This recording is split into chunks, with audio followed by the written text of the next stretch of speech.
My name is Jules Schulman, and I am joined by Grandmaster Fabiano Caruana to figure out how well you and Hikaru know each other. Oh, okay. So I have questions for you. So how many subscribers on YouTube and followers on Twitch does Hikaru have combined? I saw something recently that he got 2 million on Twitch, so I saw the announcement somewhere. So going 2 million Twitch and 2.5 YouTube, I'll say 4.5 million total. Wow, I think that's exactly correct. Actually, I don't check his channel, but I just remember seeing the announcement like 2 days ago or something. So some luck there. How many times has Fabiano won the US championship? Okay, so Fabiano, he didn't win in 2020, so at least there's no asterisk. He's won it 4 times. 4 times he's won the US championship. Correct. When is Hikaru's birthday? When is his birthday? I actually don't think I have any clue. I'm gonna say end of the year. I don't know why, but like I know Magnus is in December. I'm gonna go Hikaru in November, but I wouldn't even be able to guess the date, and probably the month is wrong, and I have no idea. December 9th. Oh, I should have gone December. What state was Fabiano born? Also very easy. He was born. He was born in Florida, but more specifically Miami. In what popular HBO series did Hikaru have a cameo in a few years back? This one I know because I was also invited, but then they went with Hikaru. It was Billions. At what age did Fabiano become a grandmaster? Okay, I became a grandmaster at 15. He definitely broke it. I'm trying to remember, was he 15 or was he 14? It was like 15 years, 87 days. For whatever reason, I mean, I don't know for sure, but for some reason, 14 is not ringing a bell. So I think he was also 15, but like just a couple of days. So I think he was 15. If he was 14, I'd be surprised, but I'll go 15. I think it's 14 years, 11 months. Ah, it was younger than 15. Okay. Look at that Chess Kid subtle branding sticker on the table.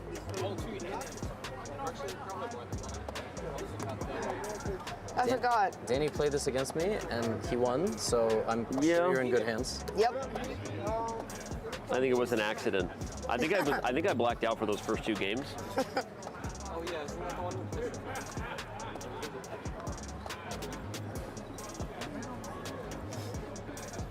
Levy's prep. I don't know, are we in my prep?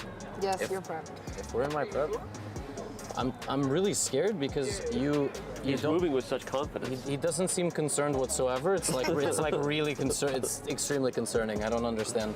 This is secret prep. Your prep? My prep? Actually, I think, yeah, this is actually prep. Or maybe I just figured it out. Or maybe it's a bluff. This This is not my prep, actually, but like. So I have an option to take that pawn. I want to. Wait, Tani, is this legit prep? I have a suggestion, Tani. Why don't you take none of my pawns? I just take none of them? Just don't take any of my pawns. Okay, I won't take any of your pawns. Okay.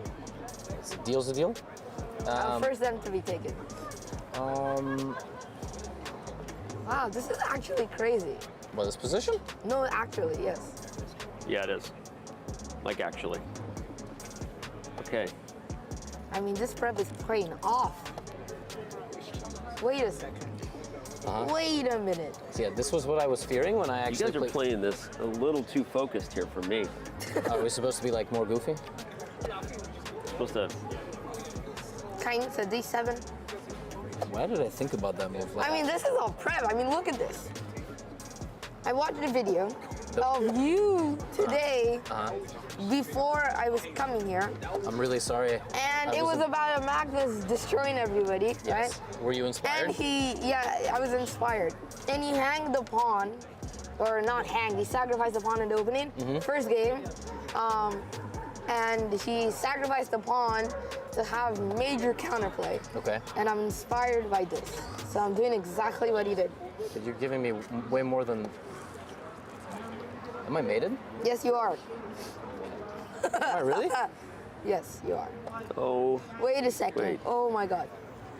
Yes, you I think are. I'm missing my wallet. It's not a good thing, everybody. Yay. Yay. Everything Wow. worked out. That was an epic game. What are we doing? We can't be awkward. We gotta do this one. There you go. We're gonna be one of those like epic, like, oh my gosh. So Gukesh, this is freestyle position 122. Yeah, I'll just repeat. Rook h1, king g1, bishop f1, bishop e1, Correct. knight d1, knight d1, rook c1, queen b1, knight a1, Correct. Very good. c4, E5, knight b3, F6, d4. D4, Yeah, bishop G6, e4, I'm not liking my position. It's only 3 moves in. Good job. Bishop E7. h4, Oh boy, aggressive. Yeah, this is no good. H5, knight e3, knight E3, D6. you said d6, yeah? Yeah, D6. I'm getting crushed. c5, E takes D4, bishop c4, bishop F7, knight f5, This is not looking good. Bishop F8,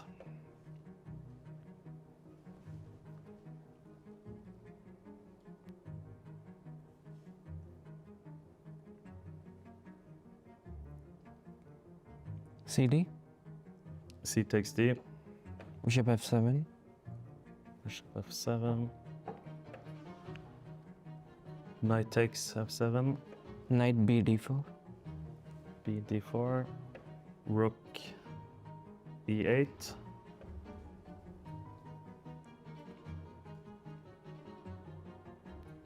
rook h3, this is not easy, down on the clock as well, knight B6,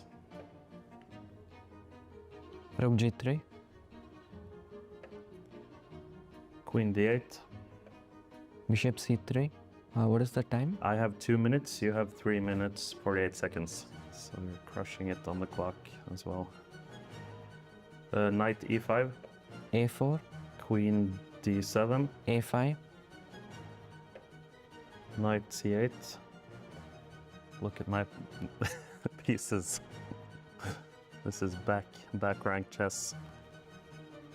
rook d1, King H7, knight e2, G6, knight e3, bishop H6. f4, Oh boy. Knight G4, knight g4, H G4,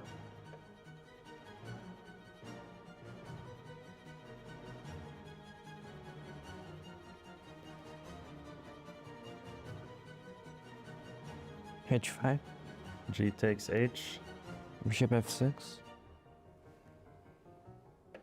rook H F8, e5, E5. It's over. Oh my. Okay. King G8, queen g6, bishop G7, queen h5,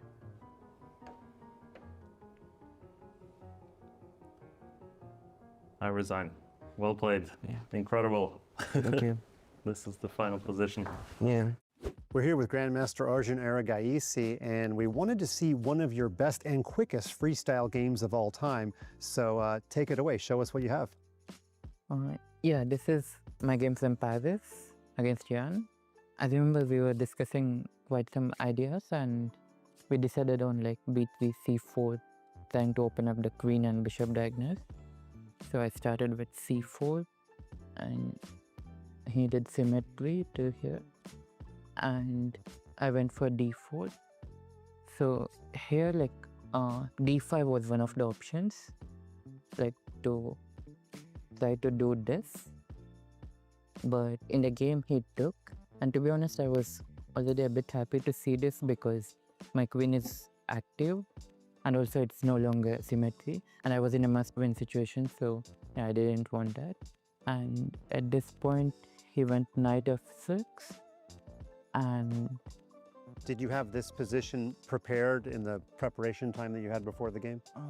I don't remember too well, but if I remember correctly, we did not look at this, and I went for knight e3, and actually I was surprised to see that he went knight c6, and yeah, this in my opinion is not a good move because it blocks the queen, and this means like he'll have a tough time getting his queen into the game.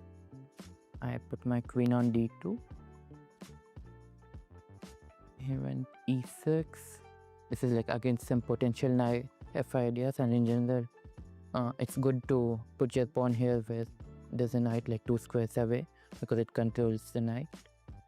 And I developed my knight. I think this is perfect position in a must-win situation like Arjun Erigaisi finds himself in. This is full of tension. It looks like full of potential. I guess I could also have played bishop b2, but I didn't want to allow bishop e5, offering a trade. So I first went knight f3. And I remember being quite surprised to see this because like this looks very scary for black to allow this potential ideas. Sometimes you spend your whole game trying to get bishops like that. Yeah. And here they are in the first 10 moves in freestyle. Yeah, and if he takes, I would take with the g pawn, and I would castle here and have a lot of attacking ideas. So he did not take, and he played d6. I still castled long. He went for bishop b7, and yeah, I remember spending a lot of time here and calculating a lot. I don't remember all the variations because it's been quite long, but I went and he took. Yeah, so I went f4 and he went knight e4. So if ef4 I wanted to take here. The point being, after f3 I have queen d4, and if he takes here it's a checkmate. So if gf6 I wanted to continue attacking like this. Although I'm pawn down, my king is very safe and his king is weak and his rook is not in the game. And he can't castle queenside here. Correct, because in that case like king is going on past this, which means it's illegal.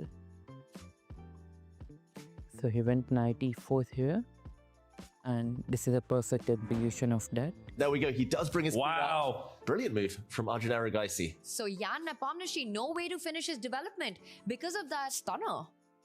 And this is in the air now, and also queen f8, king f8, rook d8, king e7, and taking that cake is an idea.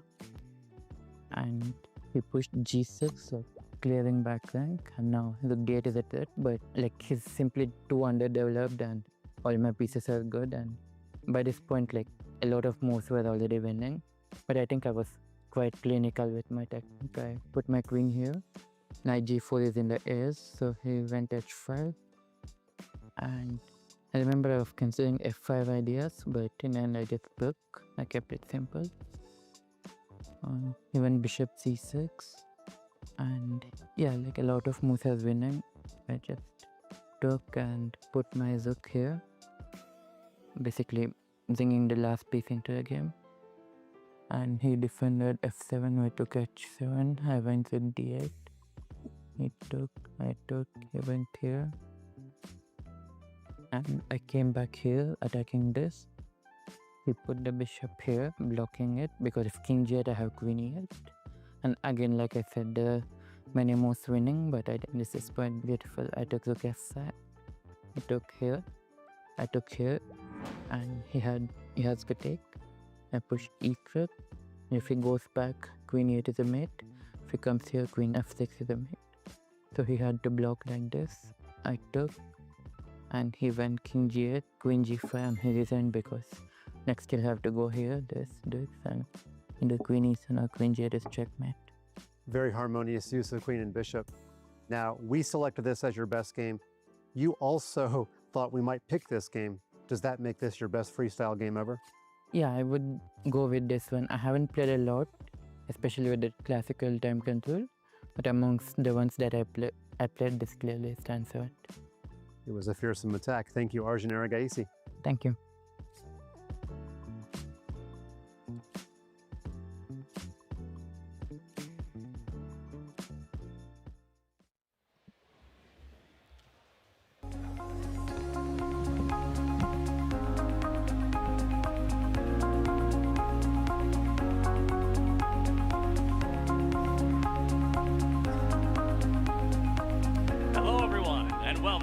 Checkmate, USA versus India, here in Arlington, Texas, in the beautiful esports arena. I'm James Dash. I'll be your host for the evening, and I'm joined by none other than GM's Robert Hesh. And we've got Harjit Raja on this side. Gents, what is it like to be in an arena like this for a chess event of all things? It's amazing. The crowd is wonderful. It's getting bigger and bigger by the minute. There's Dippin' Dots in the corner. I'm already hungry, and I'm ready for Team USA to take down Team India. Oh, you better be careful there, Robert. The games are about to start in about 30 minutes. It might be a quick one if India sweeps USA 3-0. Already throwing some predictions out there. I see, yes, the smell of popcorn is in the air. You can see the arena is filling up behind us with an incredible live audience, an innovative take on what is to be maybe the future of competitive chess, and we couldn't be happier to be bringing it to you here from Arlington. Now, before we get too deep into the brass tacks of things and talk through all the matchups, I would like to take a moment to thank all of our incredible partners who have helped bring this event to life. Firstly, Hari Raghavan and Black Diary Investments. They are a Toronto-based family office that has been investing in growing businesses and great businesses since 2018. They are a humble group of people passionate about investment in great businesses and exceptional people. And at Black Diary, they don't just buy companies, they build legacies. And chess is their newest venture. We could not be happier to have them with us. Next up is Single Key. Single Key helps landlords and tenants take the risk out of renting. They offer industry-leading tenant screening and a rent guarantee program that protects landlords if tenants stop paying rent. And Single Key also helps renters get approved for a lease by acting as a guarantor, and then helps them build credit by reporting their rent payments to the credit bureau. And finally, we have Stride, the regulated digital platform that's democratizing sports private equity. For the first time, both individuals and institutions can access exclusive opportunities in professional teams, leagues, and the entire sports ecosystem that powers billions in global revenue. That, of course, though, brings us to this incredible event. That's how we get to be in a venue like this and invite 10 of the most exciting players from 2 of the big powerhouses when it comes to countries in the chess world. And that's where I want to start. That tonight, these 10 players are playing on behalf of their country. So maybe I'll start with you, Harjit. India, USA, there's already been talk about, who are the big powerhouses in chess, and are these the 2 countries that are kind of leading the charge? And, what is it like to be stepping on stage to represent your entire nation? I mean, James, this is such a big stage for both the countries. I mean, when I was young, I've already, I had the privilege of playing for India in the Asian and World Youth events, but this is chess at a different stage. We have almost 1,000 people watching. And as you were saying, India and the USA are probably 2 of the biggest powerhouses in chess right now. We have Gukesh, who's a world champion at the age of 18. We have Arjun Erigaisi. I mean, he's a silent killer, as I like to call him. Then we have Divya. She's so dynamic. She just won the World Cup. She had a fantastic performance at the Grand Swiss. We have the very talented Ethan Vaz, 15 years of age. I mean, I just learned to ride a bicycle, learn how to ride a bicycle at that age.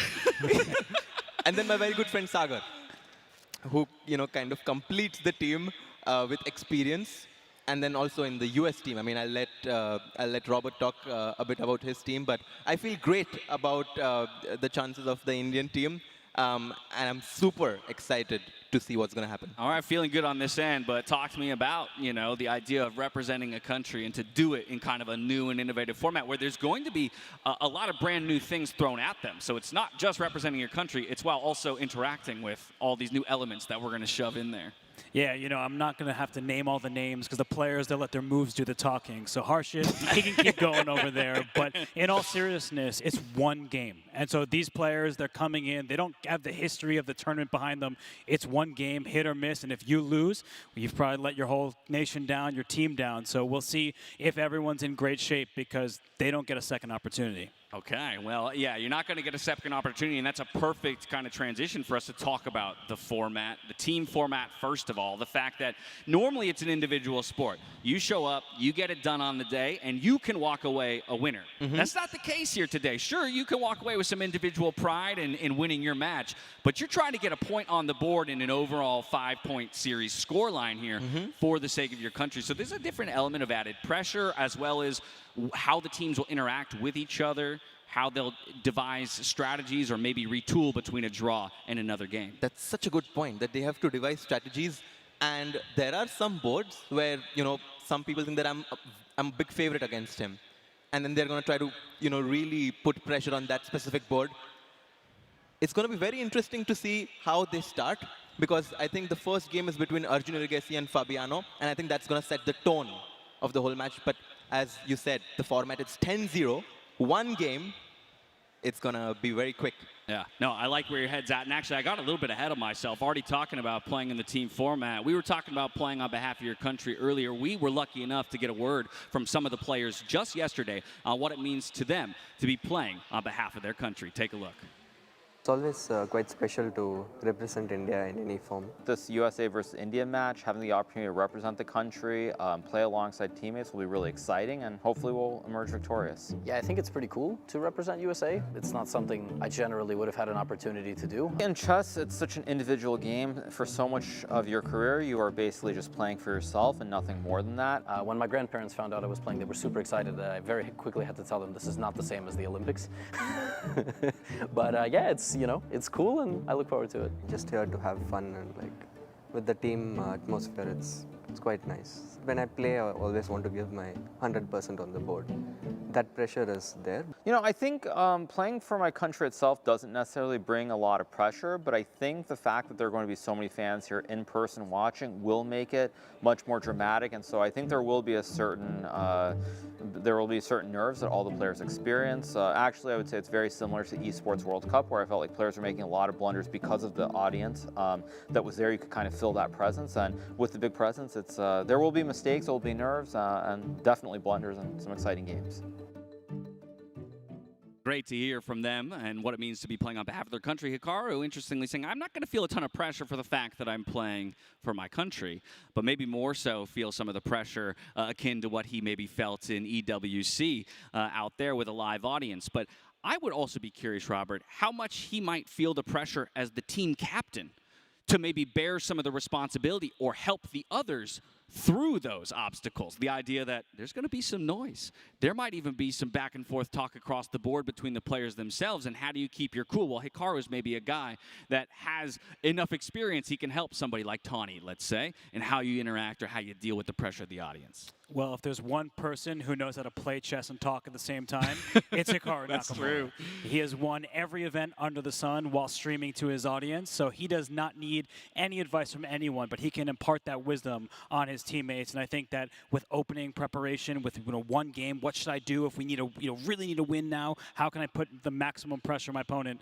Hikaru, Fabiano for Team USA. I can't think of two better players. Yeah, I'm so curious what those huddles are going to look like between every game, right? Again, whether or not it's a draw or decisive victory, but going into the next one, when we see those groups of five kind of huddle up and have a few minutes, who is going to be the kind of the leading voice in each group? Do we think it will be the captains in both cases? Do you feel like maybe somebody else in Team India is going to insert themselves a bit more as the vocal member? I do think that we've not seen Gukesh talking a lot in general, but in this tournament, I think that he's going to step up. He's going to put himself in this position where he'll be like, guys, we just need to play a few good games and we're still in it. And I think that I've seen this in Gukesh during the Olympiad. He really rises up to that opportunity and puts himself in that position where he can be a leader. Yeah. I mean, you mentioned the fact that Hikaru is no stranger to playing and talking at the same time, but that is not necessarily something that all of these, athletes that are about to step onto the stage have experience with. And to that end, I think that's where I'll be very curious, maybe like somebody like Sagar Shah, who is so used to being in a position of presentation where he might be a calming voice within Team India for those who maybe his nerves get unsettled a little bit. Absolutely. I mean, he has been in so many events and he has experience. I mean, he's an international master himself. He has played a lot of top tournaments. And when it all comes down to the wire, some crucial words from someone like Sagar can change the whole game. I mean, he's always got... For me, I feel like he changes the energy of a room when he walks into it, and that's what I'm going to be looking for. If for a moment it starts to go bad for India early on, I'm looking for him to be the one who can kind of change, the tone or the feeling on the stage. Who would be that person over there for Team USA? Is it going to be Hikaru? I almost think it might be somebody like Tani, he's got just this spark of life in him that I couldn't be upset if I was on a stage with him. Yeah, I think Carissa as well. Yes. These two youngsters, they inject energy in their team. team. But if you want me to talk about someone who changes, it's Harshit. Because on our calls, he was saying that Sagar was going to be busted against Levy. Now he's talking about all this wisdom coming from Sagar Shah. So talk about a person who changes. You never know a guy. Robert Hess is over here pulling back the curtain already. We're only a few minutes into the show, and he's going to go ahead and reveal everything to the audience. The gloves are off. The gloves are off. I think the gloves are going to be off very soon because the players, I mean, I've never seen players be so excited for this format. And you know, when the players are excited and happy, that's when they're the most creative. And I do think that this format is getting that feeling out of them, which is amazing. Yeah, we're going to talk more about the format and some of the curveballs that we'll be throwing the way of the players. Before we do so, we've talked plenty about what we think the team dynamics will be. Let's hear from the players themselves on what it's like to be sitting up there with 4 co-players. So I think when you are playing chess as part of a team, you feel like you're part of a collective. You feel like every game matters. Everyone is important. You know, when you have better team bonding, in the tournaments like Olympiad, you see that the teams who have better connection between the teammates, they usually perform at a high level. It helps for like the overall feeling and motivation to do well, not only for yourself, but like for the team. Unless you're not inclined to play or watch sports at all, playing in a team is certainly a very, very unique experience. When you play for yourself, it's just, you know, you make a blunder or you win a game, it's all about you or me. And as the old saying goes, there's no I in team. Whereas when you play together as a group, you're rooting for everybody. You want to see them play their best, and that's something that I wish there was more of in chess. I think it's very fun to take an individual sport and turn it into a team. I mean, you see it like with Ryder Cup, you see it with Laver Cup, Laver in tennis. So any way, I think, to make chess stakes higher, it should be a good time. I couldn't agree more with the sentiment there of Levy at the end. You know, it's not necessarily a unique thing to chess. We've seen it in other sports as well, where you go from what is maybe normally seen as an individual sport, and you kind of introduce a team element, you know, for certain events throughout the year, and it can surprise and delight fans. It creates new environments and different situations that are very exciting to watch, but at the same time, it doesn't have to be the only way in which the game is played. And I think this is a very exciting thing, that we're going to break from the normalcy of the chess world. And we've seen a lot of that specifically in 2025. There's a real effort to kind of break from the normalcy of chess and find new and inventive ways to make the game exciting. Absolutely. I mean, also, usually Arjun, Gukesh, they're going to be competing against each other on the board. This time around, they're playing in the same team together, so they have to be rooting for each other. And that's also a different dynamic that the spectators and fans across the world get to watch. Me personally, I'm super excited to see how these players are going to, like, you know, devise strategies and be like, Arjun, like, I know you're really good, but I think in this game you should be solid. Or, you know, in this game you should be aggressive.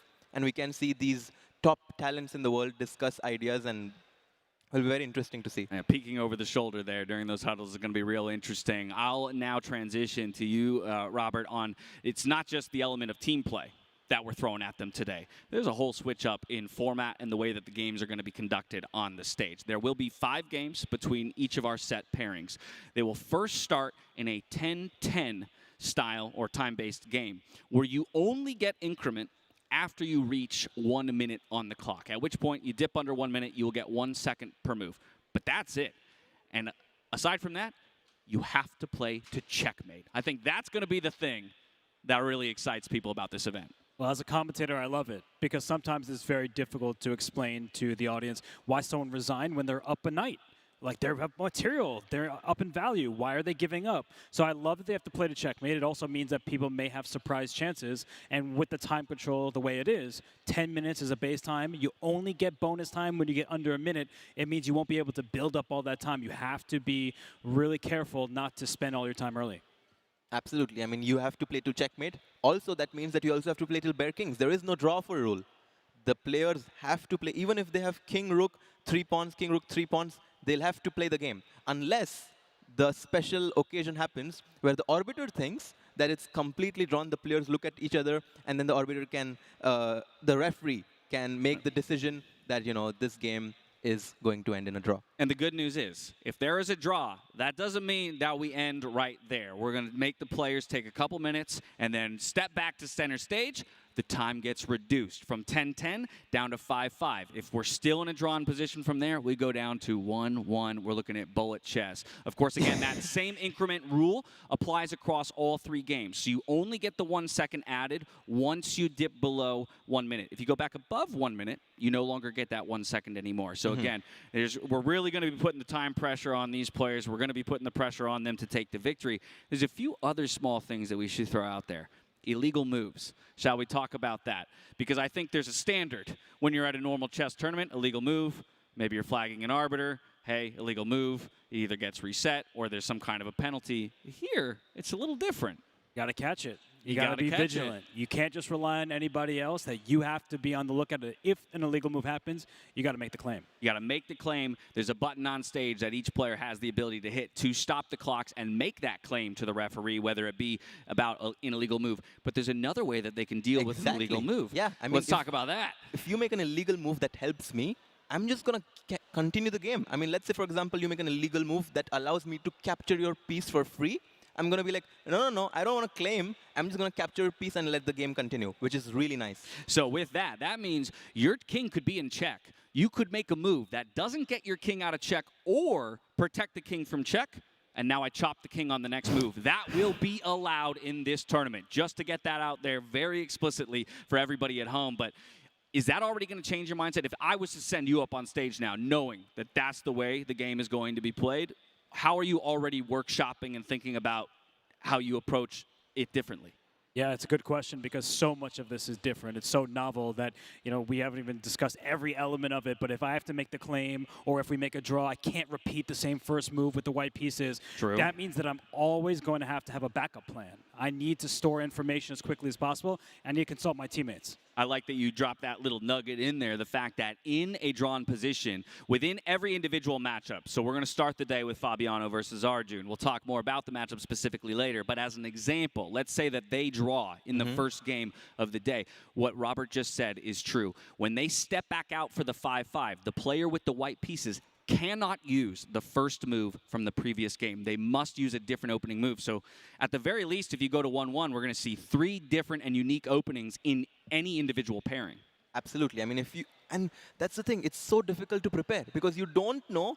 If I'm playing with the black pieces, by the way, all the Indian players are going to get the black pieces because they're playing an away game. So the US team has the home court advantage. Yeah, next time around, it'll go the other way. It'll be it will switch. But right now, all the Indian players starting with the black pieces, which means that they have to prepare for everything. They have to be ready for everything. And I think this is nice because you basically come to the game, you don't know what's going to happen. And that intuition, many players were talking about this word, intuition. What this means is that with such a small time control, you just have to rely on what your gut feeling and go with it.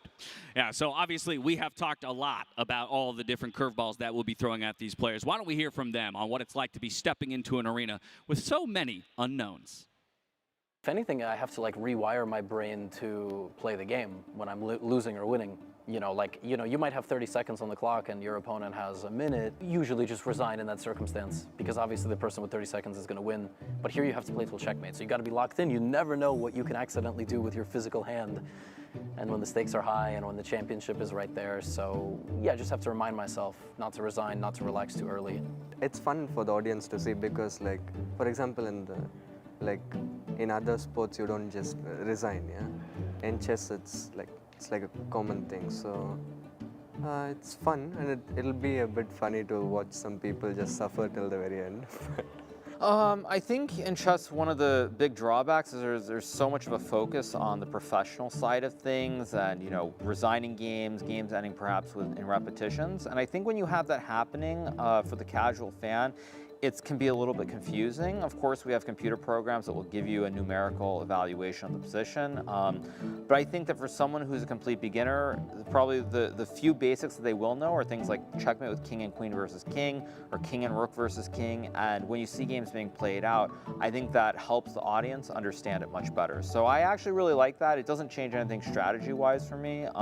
The only difference perhaps is that if I get a completely winning position, maybe I'll try to simplify it into one of those very, very basic standard checkmates that everyone has seen before. I'm personally very glad that we'll be seeing games played all through the end game. And I also love that smile and the giddiness out of Gukesh saying, I can't wait to see some players suffer coming down the stretch. But either way, with all of these new rules and with kind of what it means in terms of the clock, the claim button, and things like that, it put the onus on us to come up with a brand new timekeeping piece specifically crafted for this event. So it's a great opportunity for me to talk about another one of our incredible partners in Tag Heuer. As the official timekeeper, Tag Heuer brings its legacy of innovation and accuracy to the world of chess, enhancing the experience for players and fans alike. Now, timekeeping is integral to chess, with the evolution of chess clocks tied back to the 1960s and 70s, when Heuer, now Tag Heuer, wasn't just involved in motorsports. The brand also crafted and created a beautifully designed chess clock called the Chess Master. Now, the Chess Master represents a tangible link between Tag Heuer's past and present, demonstrating a long-standing appreciation for activities that demand precision, strategy, and mental focus. This partnership is a continuation of their legacy within the chess world, and we could not be happier to have them as a partner here at this event. Now we get into what might be a growing rivalry between the U.S. and India. I talked to you earlier. I kind of threw it to you. These are two countries that I feel like are really defining themselves as maybe the superpowers within the chess world. Do we think is it a rivalry yet? Is this the birth of the rivalry? This is the birth of the rivalry, and I think that the result of this match is going to kind of set the tune towards how big the rivalry will be. Because it's, as I said, I mean, it's 5 games, and if one of the teams gets off to a hard start, it's probably going to be India. No. It's possible that, you know, I mean, whoever gets to 3 points first wins the match, right? That's the format. 5 players, 5 games, whoever gets 3 points first as a team wins. That's simple as that. But so often in chess, we're looking at individual rivalries, right? We're thinking of individuals throughout history who kind of have defined the game at the highest level. But now we're inserting a bit more of that nationalism, the country element to it. Do you similarly believe that this is the beginning of the rivalry and that the tone will be set here? Is it a rivalry that already exists? Where are you on that timeline, on that spectrum? It's funny because my tone was about to shift. I was about to show respect. And there is so much respect between these players. But they've recently won Olympiads. India, they had the double gold in the latest Olympiad. Team USA has won the gold medal in recent Olympiads as well. So this is a budding rivalry in the sense that both nations have tremendous players, and it's not very often that you see them go head-to-head like this in a team format. It's very rare outside of an Olympiad, and so I think it could be the start of an excellent rivalry with respect, but maybe with some animosity, right, Harshit? all best rivalries have a little bit of animosity behind them with tons of respect. Well, we think it might be the birth of a beautiful rivalry between these two countries. Let's see what the players think. I mean, US has always been a superpower, but I guess the last few years, I mean, India has also risen. Like, I guess by now, India and US seem to be the two biggest superpowers in chess. And yeah, a lot of strong players, a lot of players at the top competing constantly against each other. It's only going to grow further, right? It's a level matchup. If you have to select one country in the world that could potentially stand up to what India is becoming, it has to be the United States. I still think like the unity, the national pride, the camaraderie amongst the players, like all of the events that they've been at together in India is definitely stronger. I mean, I think they really have something figured out. So it's interesting. I mean, rivalry is a term that I probably wouldn't use at the moment in terms of the US and India, but the thing is, if we look currently at the top, say, 30 players in the world, I believe that both India and the US have the same number of top players. I think we both have about 8 in the top 30. So it's very clear that at the moment, the US and India are the future of chess, I would say, and it's going to be really exciting. I think this is sort of maybe the start of the rivalry. As I said, we don't traditionally have a rivalry yet, but I think if you go forward, you look at the next 5-10 years, it's very likely that the two nations will dominate this game. So I'm really excited, and I hope there are going to be more matches like this. I'm right there with you, Hikaru. Hopefully more matches like this, but we got to get through the one that we have in front of us today. And so I'm going to throw it right back to another video where we talked to a number of these players about their personal mindset and the preparation coming into an event like this. Take a look. So I think with it being this format of only one game perhaps, or just one set of matches, I haven't really changed anything, but as I will be the last match potentially, let's just say the match is tied 2-2 and I'm playing the final match, I do have some ideas about the sort of openings that I will play if we reach that stage. In general, Rapid and Blitz format needs a little bit different strategy than classical. So in that sense, yes, but nothing too specific for the tournament or for the opponent. Like just getting a good position, playing a good game is the main focus. I think Sagar, or frankly anybody on my level who faces me, should fear two things. Number one, you can't let me get a position that I like. You know, dynamic position, imbalanced position, momentum, you know, opportunity to be creative. And he should really hope that I show up nervous and ready to do what I usually do, which is get into my own head in some way. But when I'm not nervous and when I'm like feeling good, yeah, I'm a problem. So we'll see which Gotham shows up and appears throughout the game. Oftentimes, you win the game, you go back to your room, you celebrate on your own or with one or two other people, and it feels very empty in some ways. You kind of wish there were more respect or there were more appreciation of what you're doing, and so the fact that there will be so many fans here, like, I'm going to love it. I think I'll be one of the players who thrives off of it. I don't know how everyone else will react, but I expect to perform very well. I think most people would suspect that Hikaru will be maybe the most calm, cool, and collected and able to deal with any of the, you know, errant crowd noise and things like that. Interesting that Levy is talking about how important the lack of nerves might be to his success overall. But I think we should start talking through some of the matchups that we have in front of us. Let's start with the first one that we're going to kick things off with. It's a heavy-hitting matchup between Fabiano Caruana and Arjun Erigaisi. Yeah, that's already. I mean, we have two of these heavyweight matches that I like to call them. One of them being between Arjun and Fabi, and the other one being between Hikaru and Gukesh. In this matchup, I actually made a prediction before the event started, and my prediction was that Arjun, you know, with his dynamic prowess, should be able to bring India the full point, and that's why my prediction on this one is that Arjun will bring home the first point. Okay, there you have it already. The first prediction on the desk and waving the Indian flag, rightfully so. He's given it to Arjun, but Fabiano is coming off a massive victory just the other day. Is he riding the high of that momentum, or will maybe jet lag and exhaustion get the better of him? The less time, the better for Fabiano Caruana. Just ask Maxime Vachier-Lagrave what happened in Brazil. So my choice is easy. There is no question here. Team USA all the way. Bam, there you have it. All right, split decisions on the desk so far, but that means we got 4 more matchups to talk through. Let's go to number 2. This is going to be Ethan Voss up against Tani, of all people, 2 of our young prodigies in the chess world. I'll throw it to you first. When you look at these young guys, I mean, how do you see them matching up stylistically? Such a good question, and honestly, I don't see much trash talk here. They already seem like they're friends. They're both hyper talented. Tani, historically, he likes some tactical flair, and for Ethan, you can see the maturity in his game. I mean, every single month, it feels like he's a changing player, but that's what we call evolution. I don't even know how to pick this one. So you're feeling it's a little bit more of a toss-up. Okay, What about over here? I actually just played Tani recently, and he defeated me, so I kind of got like a sour taste.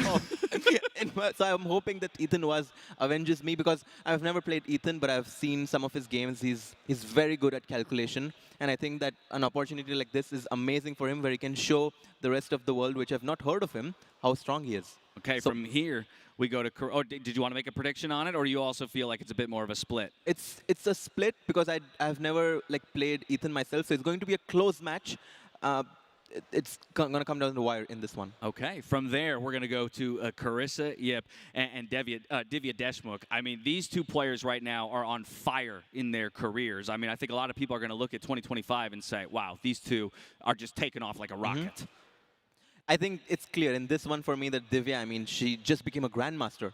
I mean, in the whole Indian country, that we only have 4 grandmasters. Divya just became, I mean, being a female player, Divya won the World Cup. She drew against Gukesh with the black pieces in the Grand Swiss. I think this one is clear. This one should go to Divya. Giving the edge to Divya here, but then what does that mean for Carissa if it's an uphill battle? How does she overcome it? Yeah, she's going to have her hands full, because Divya Deshmukh, the last time I commentated a rapid event with her, she wasn't even supposed to play in it, and then she won in Tata Steel in India. So I don't know if that makes me a good luck charm for her, but for Carissa, she is so tricky. We saw her playing for fun against Hikaru earlier. She was given a serious fight there. So just because Divya has previous successes doesn't mean that she'll be successful in this one game against Carissa. Fair enough. Anything can happen out there on this stage. From there, we're going to go to match number 4, and this is the battle of the YouTube subscribers.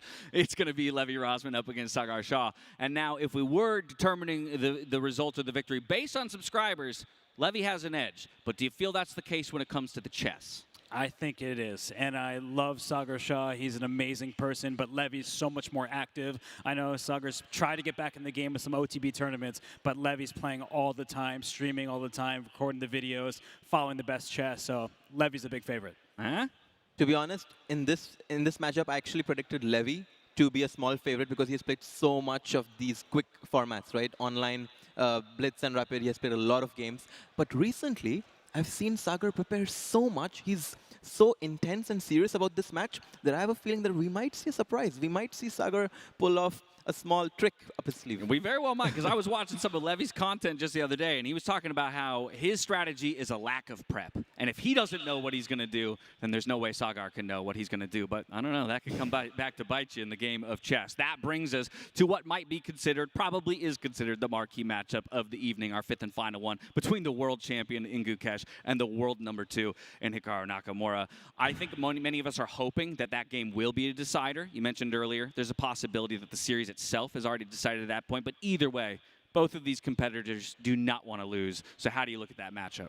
I really hope that when we get to this match, we have the score of 2-2 because it's going to be so much pressure on both of these players. It'll be fun as a spectator to have that, but I think that Hikaru Nakamura, when it comes to quick chess, it's really hard to root against whoever he's playing against. So I think in this one, I'm actually going to predict Hikaru to win against Gukesh. It is, of course, faster time controls. Typically, people will look to say that that suits Hikaru over a player like Gukesh in the longer classical form. So do you as well feel that this is Hikaru's place to make a statement against the world champion? I was going to use that exact word, a statement game, because Hikaru wants to play in the candidates, maybe try to qualify for the world championship if he can get out of that on the top. So this is a statement game, but I think it's also a statement for Gukesh. People are criticizing him for reasons outside of his control. He did have a bad Grand Swiss, but he's improving in the faster time controls. Yeah, it's an interesting idea that, who knows, this could be a precursor to an eventual world championship battle. I don't want to put too much into the universe, but, you know, if I got my way, that's what we would see.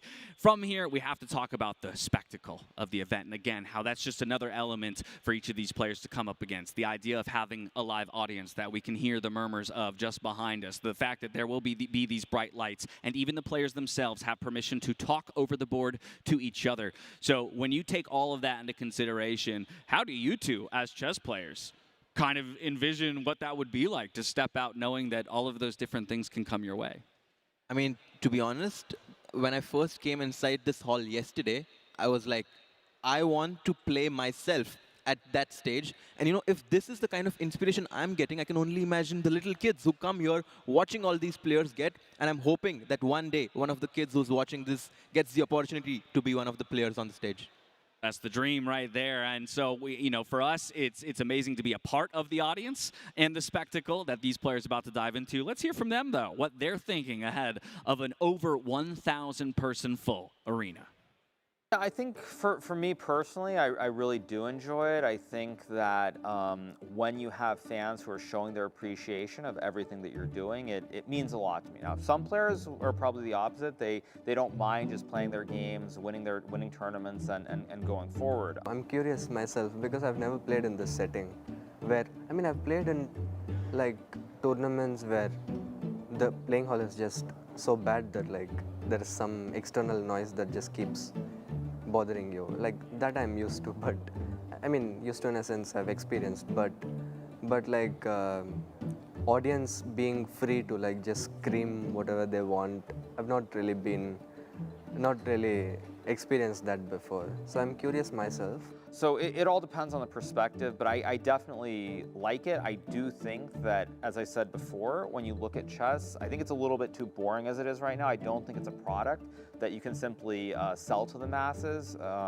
So you need something more to it. And I think it's very important also to distinguish between the very serious professional events and events like this. I think they can both coexist side by side, and I hope that events like this will be more common. If I had to pick out one game when I was on tour where the audience definitely had an impact, it would be the game against Felix Lohberger, who is the Austrian Grandmaster. You could tell, like, even though he had a really strong position after 10-15 moves, he kind of froze, and he made a mistake. Luckily, he made such a mistake that the game was almost over immediately, and I didn't have any time to screw anything up. But I definitely got nervous on stage. Like, I'm winning, don't embarrass yourself with these enormous monitors. And he got nervous to even get himself into that position in the first place. So, yeah, I don't know how I will feel until I'm there and until the game starts. Regardless of what happens, what I've learned is that it's always worse before the game. Like, when you are actually playing the moves, you have to play the moves. You don't have time to be stressed. Your time's going to run to zero. So. And there you have it. The stage is just about set, so we've got nothing left to do but to get the two of you on record. Who's going to take it, and what's the scoreline going to be? I'll start on this side. Harjit, what are you thinking? I think India is going to win. I think they've traveled a lot to be here. I think they're going to make sure that they win this match, and I think they're going to win a close match. I do think it'll be close. I mean, US has an amazing team. It'll be close, but I think India will win 3-2. 3-2 call for India on this side. Robert Hess, what do you think? Yeah, I think he's kidding himself over there. I think USA is taking this match. 3 points is all it takes. I don't care how much India has on the other side. Okay. But Team USA is going all the way. They're getting that 3 no matter what. The stage is set. We are minutes away from our opening ceremony. But as we head there, we've got one special treat for you. Let's take a look at Danny Wrench's new book, Dark Squares. Hello. Welcome, everyone. I'm happy to be here with Danny. How was the book signing? It was great. It was great to see fans out there. We sold out faster than we thought we would. So thank you to everybody for the support. And no, it went really well. I wanted to ask you this. We all know you as a charismatic, cool commentator, chess promoter, chess personality, and this is a very touching, close story of yours sharing with the fans. How did you feel about it when you were authoring the book? Yeah, I appreciate that. Good question. Chess has always been more than a game for me. I think maybe even for reasons that are not so great, as a lot of people are going to learn. And so now, I guess, to take chess and this whole world and kind of connect everything that got me here, I think it means a lot. And connecting with the fans about something that is not just what's on the board, but off the board is what the book's about. So yeah. I don't think I've ever seen so many chess fans in one place like this. Excited for chess history being made. Yes. What do you think about the format? This is amazing. Danny? I love it. I mean, this is incredible. There are a lot of things about the format I love. I love the team chess. I love the balance between matches, that you don't just go from higher rated to lower rated or vice versa. I love that we're going to see a mix and makes you feel like you don't know which match in the end is going to be the one that decided it. I love that they play it out till checkmate. I think the thing I love the most is that there's only one game at a time. I think one of the things that is hard to follow about chess in a game that is already hard to follow is that there's a lot going on. So the fact that everybody will be dialed in, everyone will be rooting for just one, I think that is something that's special. We'll see if other organizers lean into that. Any predictions? Okay, well, I guess predictions. I feel like Team USA is the favorite. Maybe I'm biased there, put me on the spot, but I will say this. I think it could come down to who wins the overall match between Divya and Carissa.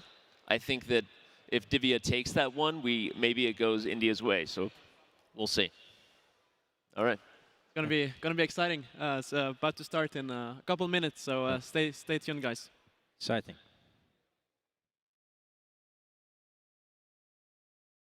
Two superpowers of chess collide in an electric showdown. When the clock runs down and you are under pressure, everything just freezes. There is nowhere to run or to hide. There are no options. This is more than a match. This is a battle. 5 rounds, a clash of titans, a 4-hour spectacle. 10 minutes to conquer, 5 minutes to beat, 1 minute to strike. Only one nation can survive. No escapes, no draws. Every board will be decisive. We will have checkmate.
Checkmate! USA versus India! Woo! That is a good feeling. Keep that energy up all night, y'all. My name is Dash, and I am joined by the incredible Jules here. We will be your event hosts for the evening.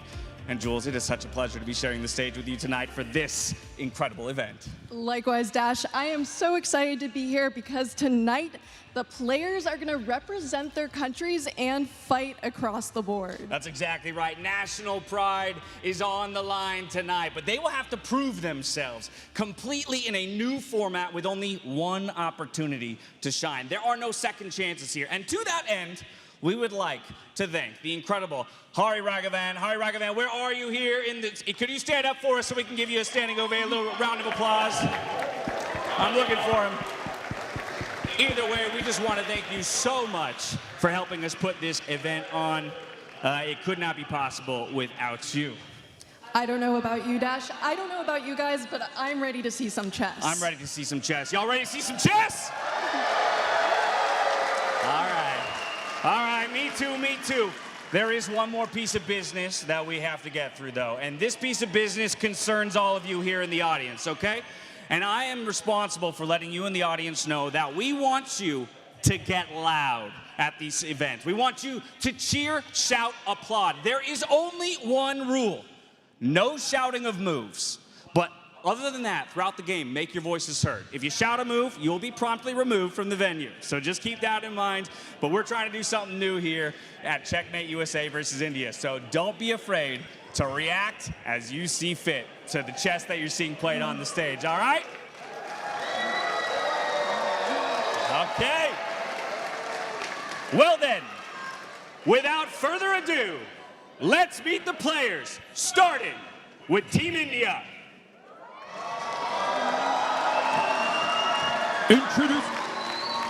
Introducing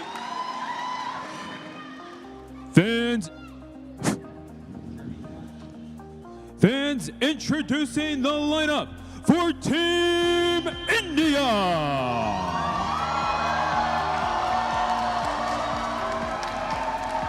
one of the very few players to ever cross the 2,800 rating threshold, the number 4 in the world, Arjun Erigaisi.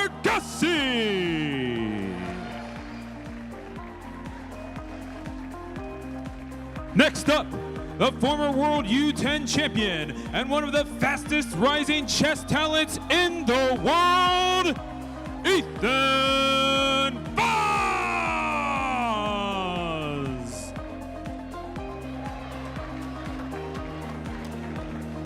Next up, a recently crowned Grandmaster and the reigning Women's World Cup champion, Divya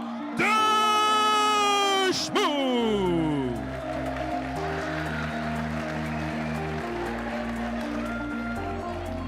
Next up, the #1 chess journalist in the world and founder of Chess Base India, Sagar Shah. And finally, the current, reigning, and youngest ever chess world champion, Gukesh.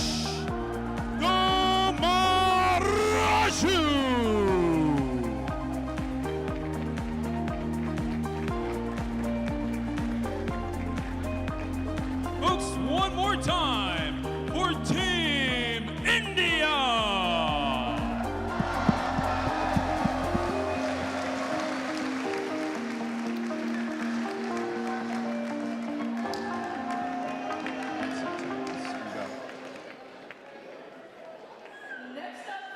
On home soil, Team USA.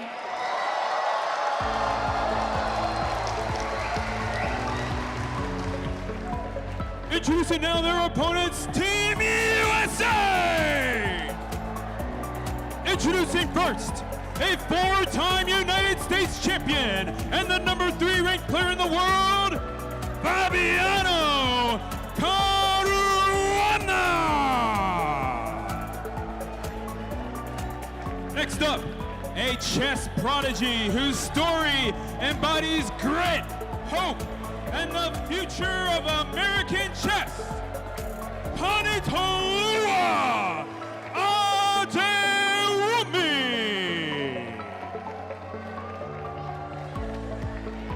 Next, the U.S. women's #1 and a 3-time United States champion, Carissa Yip.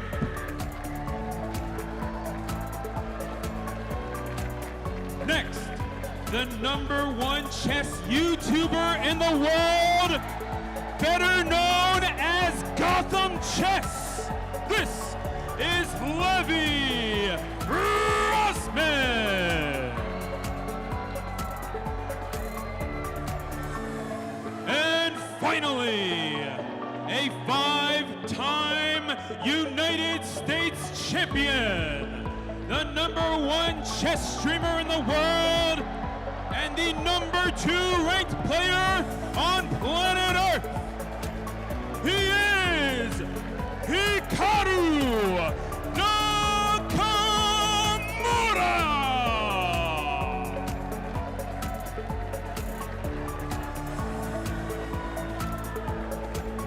Fans, this is Team USA!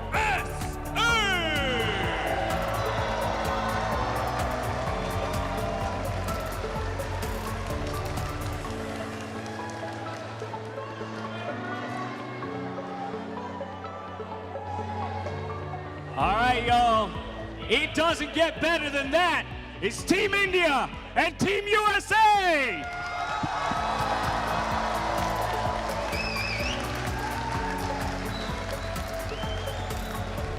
Now, as the teams have taken the stage, I'd like to take one quick moment to invite the captains of both teams center stage. So Gukesh, Hikaru, if you don't mind, just real briefly, I'm going to pull you up here.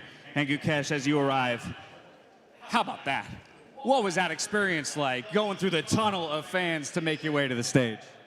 It was amazing. Thank you to all the fans. And yeah, I mean, the I don't think I've ever played with so many audience and such a huge energy in the playing hall. So really excited. Now, many of the folks in the crowd are behind you and Team India. Tell me, why is it that Team India is going to come away with the win today? I think we are all very strong players and we are here to give our best. So we have the confidence and we are hoping for the best. We wish you the best of luck. Now, Hikaru, I'm going to ask you the same question. How did it feel coming down the aisle with all that energy? It's amazing to see all the fans here cheering us on tonight, especially in my home country, the United States of America. Make some noise, make some noise. Really amazing. Just, yeah. Really amazing, and it's just great to see chess being appreciated by so many people. Of course. And finally, will Team USA win? Of course, there's no doubt. You have the number 2, number 3 players in the world. We've got Levy. We're going to win. USA all the way. Amazing. Thank you. There it is. Well, there seems to be no doubt on either side, so that means we'll have to let the chess speak for itself. Gentlemen, I want to thank you both for sharing your time with us. Wish you both the best of luck over the board, and thank you for representing your countries. You may now return to your teams.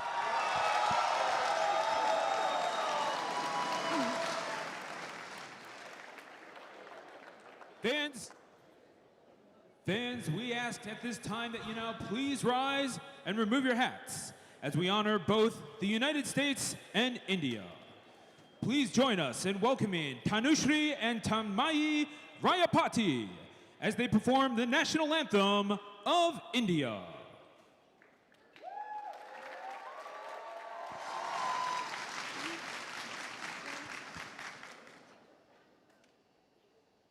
जनगण मन अधिनायक जय हे भारत भाग्य विधाता पंजाब सिंध गुजरात मराठा द्राविड़ उत्कल बंगा विंध्य हिमाचल यमुना गंगा उच्चल जलधि तरंगा तव शुभ नामे जागे तव शुभ आशीष मागे गाये तव जय गाता जनगण मंगलदायक जय हे भारत भाग्य विधाता जय हे जय हे जय हे जय जय जय जय हे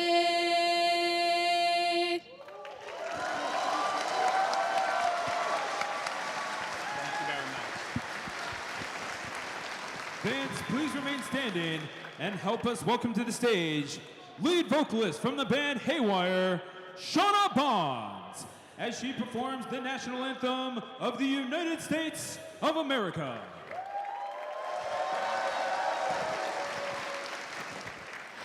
Oh, say, can you see by the dawn's early light what so proudly we hailed at the twilight's last gleaming, whose broad stripes and bright stars through the perilous fight o'er the ramparts we watched were so gallantly streaming, and the rockets regular, the bombs bursting in air, gave proof through the night that our flag was still there.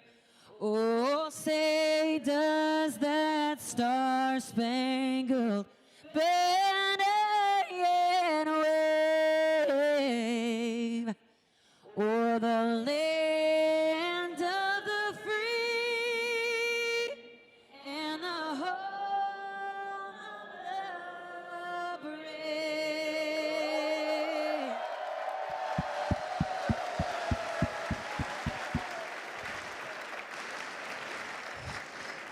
It is time for our first bout of the evening. So now to introduce your competitors for the first match of the night. For Team India, it's Arjun Erigaisi, and for Team USA, Fabiano Caruana.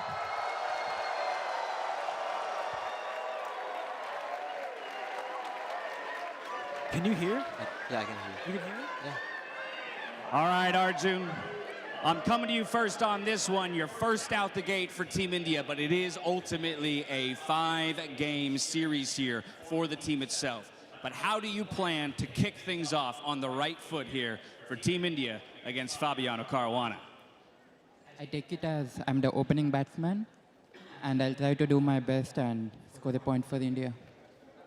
All right, Fabiano, you are coming hot off of a big Champions Chess Tour victory. You're also coming right off of a plane, stepping into this arena. So talk to me about how you're going to carry that momentum forward in your matchup against Arjun here, the silent killer. Yeah, I feel really good. I feel inspired by all the people here. The huge crowd, it's really great to see. I feel ready to play. I've been playing chess all week. I'm ready to play some more and hopefully win. All right, no better precursor than that, y'all. Gentlemen, thank you so much for your time. I want to wish you the best of luck. You may take your positions and let the chess speak for itself.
And we're off into game number one. Arjun Erigaisi taking on Fabiano Caruana. The tension has been building the entire day to this, Harjit, and away we go. We're blitzing out moves here. It's 10-10. The games have started. They've already played like 7-8 moves. They've been blitzing out the moves, as you said. Look at the heart rate.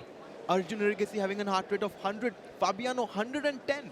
You know what's crazy about that? Arjun is typically the person on the freestyle circuit that we peg as the lowest, most stable heart rate player. He's already eclipsing some of his highs in certain matchups. That to me tells me already that these players are feeling the environment. They are feeling the pressure of this audience. Yeah, they're stressed, and you hear the audience in the background. People are cheering on, and we have castles queenside here for Fabiano Caruana. What does that hint at, everybody? It means as he tucked his king away, the black king needs to find a safe space. But Harshit, we see that black position. They have a bishop pair. I mean, India has the bishop pair right now. When the position is open and black has a bishop pair, it definitely favors black. Black is slightly better here. Arjun playing with the black pieces, having a good position in the start. Help me understand why the position is slightly better, though, because now we've castled to the same tides. Typically, that, to me, says now we're back in a more stable type of game. We're not going to be throwing as aggressive attacks on opposite sides of the board. Yeah, we may not be seeing aggressive checkmating attacks. You see the White's last move just clamping down on this square, so no pawn breaks available yet for Arjun Erigaisi. But why is Black better? Because Black has the bishop pair with the ability to open the board. I often say the side that controls the pawn breaks is the side with the advantage, and you see with that last move, eventually if able, Arjun would like to push a pawn on the side where his own king resides, and he may find that opportunity sooner rather than later. And look at that last move. That kind of just shows that Fabi was not happy with this position. He played his knight back to c3, and now Arjun has a big advantage. This is great news for all the Indian fans. Yeah, a rarity that you would feel good about moving a piece and shuffling it back to the same spot that it just was. The queen will slide over there for Arjun to take the spot that was vacated by that pawn, because I was about to ask the question. Sometimes you create a spot of vulnerability for the king by moving that pawn right in front of it. Seems like he's found a way to stack some defensive pieces. Yeah, you push a pawn, you leave a square behind. And right now, Arjun Erigaisi, there is a huge threat that white just evaded. That queen move said, no, you're not going to win my queen for your bishop. But now we have a potential bishop trade, and the bishop pair is often an advantage of Harshit. If those bishops come off, maybe then Fabi can start breathing a sigh of relief. But the pawns on g2 and g3, they're doubled pawns. And as we talk about pawn structure, having this is definitely favorable for black. That's true. That's definitely true. And it's difficult for white to press, but maybe now is the time. Put your foot on the pedal. I was about to ask, we also have to have the conversation about, again, that we played a checkmate here, right? And so that has to be a part of your strategy. It's not just about finding, okay, maybe the slightest advantage that, you know, gets played to 80 moves and then ultimately fizzles out to a draw. You got to look for that knockout blow. Exactly, and look at how the things have turned. The evaluation bar, which was really favoring black, is now favoring white. And this is the space of the game. It's just 4 minutes into the game, and the evaluation bar is swinging like a roller coaster. And that's why we can sometimes ignore the bar. The players don't have that evaluation bar. They're just trying to figure out the best moves. And you see them jockeying for position, and we hear just raucous crowd behind us. They are just not calming down, and that's great to hear. No, rightfully so. It's kind of interesting to see how little time has come off the clocks. Again, I wonder how much of that was nerves, that they just felt like they needed to move quicker than maybe they should have in a 10-10. We're not to the 5-5 or the 1-1 just yet. Did either of them move a bit too quick for themselves? I think they're all trying to adjust to the situation as well. There's so much nerves happening, so many people watching. But right now, Arjun should try to break c5 at some point. I need this break. I need some air in the position. Well, you push pawn, you leave a square behind. Dash, you asked that question before, like, can you really push pawns in front of your own king? That white knight will slink back, you know, up there and then forward. So that pawn on c6 where it currently sits, that's actually quite important. And that's why we see Arjun, he takes a step back because he wants a new point of entry. Eventually, he probably will bring his knight into the center. But now that the knight moved from d1, is it time to play c5 now? Will he go for it? Yeah, it's always important to pay attention to the nuances. And that knight that was on the first rank, it could hop forward into the queenside. Now may be the time. But Arjun, he has shown restraint. Maybe it's actually fear, and he brings his rook up first. So I'm not sure if he's going to feel comfortable pushing more pawns from his king. If anything, though, I will say he's gotten every single piece off the back rank. So he is trying to gobble up some space slowly but surely. But for the most part, we kind of have a line of scrimmage right there between the 4th and the 5th ranks. Who's going to be the first person? Is it still Arjun looking for that c5 push? Or when is the onus on Fabiano to look for a break of his own? I don't think Fabiano has a break. So I think that it's basically whether Arjun will break at some point and open the position. And I think Fabi is kind of preparing himself for black playing this move pawn to c5. But look at the clocks. 8 minutes for Fabiano, 6 minutes, 58 seconds for Arjun. A nice time lead. But huge mistake there from Arjun Erigaisi, because previously white had no pawn breaks, but after the black f5 pawn became an e4 pawn, the rook on e6, that's staring into its own pawn. And now we hear the crowd, they're going crazy, and maybe they're rooting on Fabiano Caruana. I know it's going to be hard for you to hear us over them at this point, but I think they're getting excited, and rightfully so. We're starting to see maybe what feels like the shoe is on the other foot. You talked about for so much of the game, it was about Arjun looking to make the move. He's got permission to be on the offensive, and now Fabiano might have found his opening to strike. Absolutely. I mean, there's so much tension happening in g4. Another pawn break by Fabiano, but the evaluation bar has dropped down to equality. Arjun is fighting his way back into the game. This is good news. This is a step in the right direction. a4. Great move, attacking the white queen. Yeah, that queen steps back in front of the white king. It's actually quite passive for the time being, but what Fabiano's trying to do is leap that knight forward. He already has a passed pawn. Watch out for that one. And if these rooks, they switch flanks all the way over to the king side, they may be able to infiltrate down a newly open file. So both sides need to be careful. That c5 pawn break, it's not going to happen anytime soon. Fabiano has the easier position to play. He gets his wish. That knight will find itself located onto the g4 square. But let's talk about which trade each player wants, because I think this is the part of the game where players at my level can really struggle with how to advance forward, identifying what are my strengths and weaknesses in the position as compared to my opponent, and then therefore which of my pieces am I willing to give up, and which do I need to hold on to, for dear life. Such a good question, because right now you see that black has a pawn chain in both directions, and a pawn chain is only as strong as its base pawn. Here that c6, white's forces are lining up to it, and if you ever make a push like b4 thinking you're getting on the attack, that could backfire, because then that lonely pawn on a4, I'm highlighting it for everybody at home, that could become a target, and I won't even call it long term, but it could actually fall quite quickly. And Arjun Erigaisi has down to 5 minutes, 20 seconds. He's taking his time. He knows that this is a critical moment in the position. He needs to find a good plan. And I'm not too worried if he gets down to less than 2 minutes, because he's played so many bullet games online that I think that he's going to be very comfortable in making those quick moves. Gandivam, he better bring that bow and arrow. While it might be a slightly unusual position for him to be in, again, from my maybe more limited understanding of Arjun's history, any game that I've seen, he's typically the one who's moving faster and has way more of a bank built up when you get to that kind of middle and end games. Here he's still working with a clock disadvantage, but as you say, I think 5 minutes is still plenty for him to play a game and maybe another one after that. But Fabiano, I mean, as you said in the opening ceremony, he's so hot right now in rook at 7, which means that now white has a very important move. What happened? What are we looking for? The board is red. The board is red. Only move, and Fabiano Caruana finds it. Queen back to b1. It's hard to actually fully understand why it's the best move, but he's regrouping his pieces. That queen was lonely, and here it comes. Another now only it's move. called the triple on the Another c-file. only move. There's danger here. There's the legendary triple stack. Hikaru, team captain's very happy to see that right now.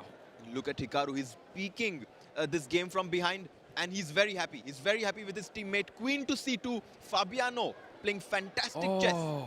I didn't even realize what's happening, but if this pawn, which looks like it's free, is captured, watch out for ideas like rook takes, sacrificing the rook! Because all of a sudden, the white queen comes in, the black king is hunted. And pressure on Arjun right now. He cannot take the pawn on e3 because of rook takes d5. Yeah, you could see it in his face right now.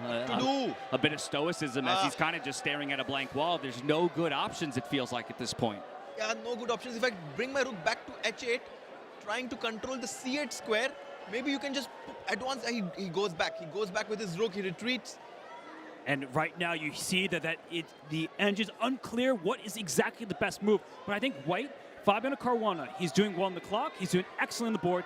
Play it slow. Slow, improving moves look good here. You don't need to rush it, but maybe actually switch on over. And oh my gosh, James, the crowd's going wild. You can feel the crowd getting behind him. The chants have begun. They're trying to will him over the finish line, because while we have the benefit of that eval bar that you talked about, Robert, the players themselves don't. The audience as well, actually, in our venue does not have the privilege of an eval bar. So while I think everybody has the sense, and I'm sure Fabi has the sense himself, that he is winning, again, you got to find checkmate.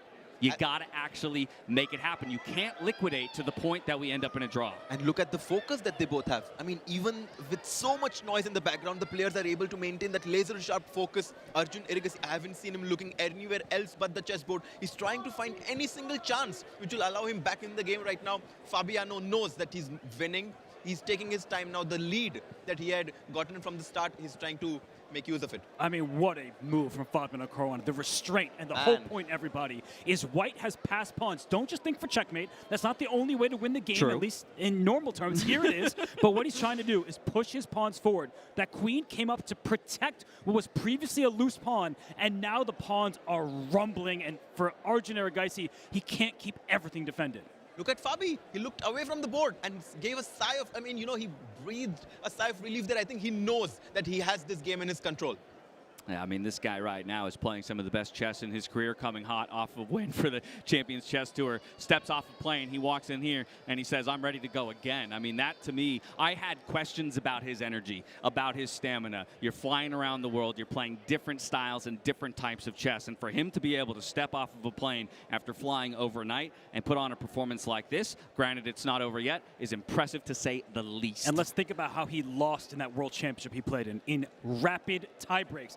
he has silenced the critics over the years. But what would it be to win the Grand Chess Tour and then come here to Dallas, Texas, and beat Arjun Erigaisi to start the Team USA off with an absolute bang? I mean, this guy is playing unbelievable chess. Robert and James, I mean, I've been rooting for Team India. But Fabiano, I mean, this tells so much about his character. It tells so much about his love for the game. I mean, this guy is traveling 10, 12 hours, internationally, coming here, right with the same intensity. He's right here and he's doing it in style. Look, I consider myself to be a degenerate gamer by all standards in terms of the amount of time I've put into video games and the like.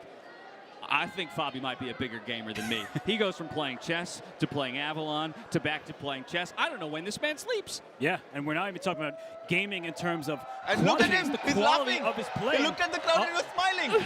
Arjun Erigaisi, he gets a move off, but look at this. His rooks, they are connected, but the pawns, they are marching forward. And you hear the crowd dash. The crowd is chanting for Fabiano Caruana as he continues to press forward. And the pawn is on the 6th rank now. 2 more squares and he can make a new queen with it. Yeah, a little bit of a counterattack here from Arjun. He's just trying to make anything happen, right? Give Fabiano something else to think about so he can't follow his game plan anymore. But look at that. Fabiano is a safer king, so instead of trading queens, which was still objectively winning, he keeps the queens on the board. And this is a good attempt from Arjun Erigaisi. If Fabiano was down on the clock, maybe there'd be some danger with a newly opened file in front of his king. But right now, Fabiano's just up 2 pawns. It's down to less than 2 minutes. The clock is orange now, which means that this is, he needs to increase his pace of playing, but he has no good moves. It might be too late now. Yeah, down to 1:30 here is Arjun. You can see there just in his, player camera.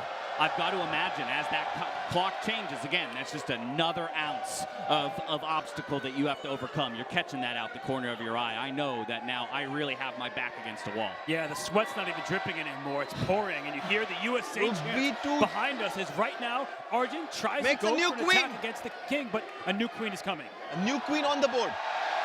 Look at that. Look at the crowd erupting in joy as Fabiano is about to win his first game. Game 1, we get a promotion on the board. We will see a couple of pieces liquidate, but now you're looking at a queen against a queen and 2 rooks on the other side. He cannot resign. He cannot resign. That's true. He has you have to play till checkmate. Gukesh had said in that video that we saw earlier in the day, he's kind of excited somewhat to watch some players suffer defeat down the line, and unfortunately the first defeat will be suffered on behalf of one of his teammates. The handshake is extended. Fabiano Caruana wins the first game. USA leads 1-0 Robert. And look at that, standing ovation, huge cheers from the crowd as Fabiano Caruana gets it done on home soil for Team USA. They're starting hot. The crowd erupts, and that's a volcano to start from Fabiano Caruana. Look at the fans cheering for Team USA. Fabi is the champion that Team USA needed. Exactly right. He's going to help Team USA kick it off on the right foot. But let's talk about how he got it done as he goes back to celebrate and talk with his team about the coming matches. Jules, of course, pulling him to the center. It was a brilliant display there by Fabiano Caruana. Just give me one real recap on what it was that was the finisher for him or where it turned. Just was a beautiful stretch. He got his pawns going, but let's hear from Fabi himself. That's a great idea. Down to Jules. I was winning. The crowd knew I was winning, so I was really happy to hear all the noise. Well, thank you so much. We appreciate it. Congratulations again. Back to the desk for analysis. Wow, wow, wow. Well, there is so much to analyze in this game. Harshit, first and foremost, the opening stage, it was actually quite quiet. Where did you start feeling like it went wrong for Arjun? First and foremost, we don't have James in between us now. Oh, so it's just both of us. Hey. Well, I mean, we can fight because Team USA is up 1-0. This seems like it's a nice time for me to get that ball rolling. But Harsh, in all seriousness, let's get into the X's and O's. Yeah. Where did you feel like things started to go wrong for Arjun Erigaisi? I think he had the bishop pair. We were talking in the opening that the advantage where Arjun has in the opening. I feel like when he played this move, bishop to f5, I feel like maybe he could have just kept those 2 bishops, the bishop pair advantage, and just slowly improve his position. Maybe queen e7, maybe at some point try to get his rook from h8 to e8, centralize the position. Maybe I'm not the biggest fan of this move, bishop to f5. What do you think? Yeah, if we can bring up the board and show everybody at home that bishop to f5 in that position. We talk about the bishop pair is a great success for chess players, especially at the highest level like these two players. But in this game, bishop f5, it was objectively a fine move. But as we continued through this one here, the bishops come off. Now the knight jumps. But all of a sudden, Fabi doubles up. He was given access to this side of the board. And if we do scroll forward up in this game, I think a really critical moment here. This is where it started to really turn. Rooks love open files. That's a weak point in White's position. But Harshit, after knight e4, the knights get traded. Black couldn't take with the d pawn. That's why that red screen is there. And then after it takes, g4 happened. The position broke open. Absolutely. The pawn on f5 was so crucial in stopping this pawn push, pawn to g4, because the black pawn took on e4 with f. And I think this was why Fabiano took the first point. Yeah, and I'll just scroll forward really quickly a little bit more, because Fabi, he was in the driver's seat. That was clear. His knight leapt into the black position. Knight e5 puts pressure on the c6 pawn. Here, black had to find this move b4. That's almost impossible to find, especially without much time on the clock, because rook takes e6. It gets very chaotic. We can't go into all those details, but in the game, after the trade, taking away from the center, getting ready to push those pawns, the queen reroutes, and Harshit here, it was just beauty. Rook takes e5 was the critical threat. Yeah, queen to c2, and he spotted this so quickly. He played queen c2, queen b1, queen c2 so quickly. I was so surprised to see this because it's not so easy to see it. Yeah, I'm just going to show what would happen. Rook takes e3. There's rook takes d5 as an option. If this capture happens, queen c8, king here, and rook c7 check. So this is what would win the queen. But with that, Fabiano Caruana, this didn't happen, but what did happen instead was still absolute domination, because black retreated, white went forward, and then as white crashed through, black sacrificed a bunch of pawns, a new queen appeared, and a few moves later, we did see a check and a mate. So that was game one here at Checkmate, USA versus India. USA 1, India 0. We have the next match coming up, so we'll send it back to the stage and hear what's coming up next.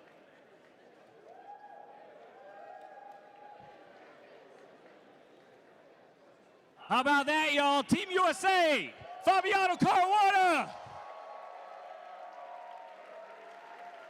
All right, but as we know, it's not over yet. That's only 1 point in the win column for Team USA. So please join me in welcoming the young prodigies. It's Ethan Vaz for Team India and Tani Adewumi for Team USA.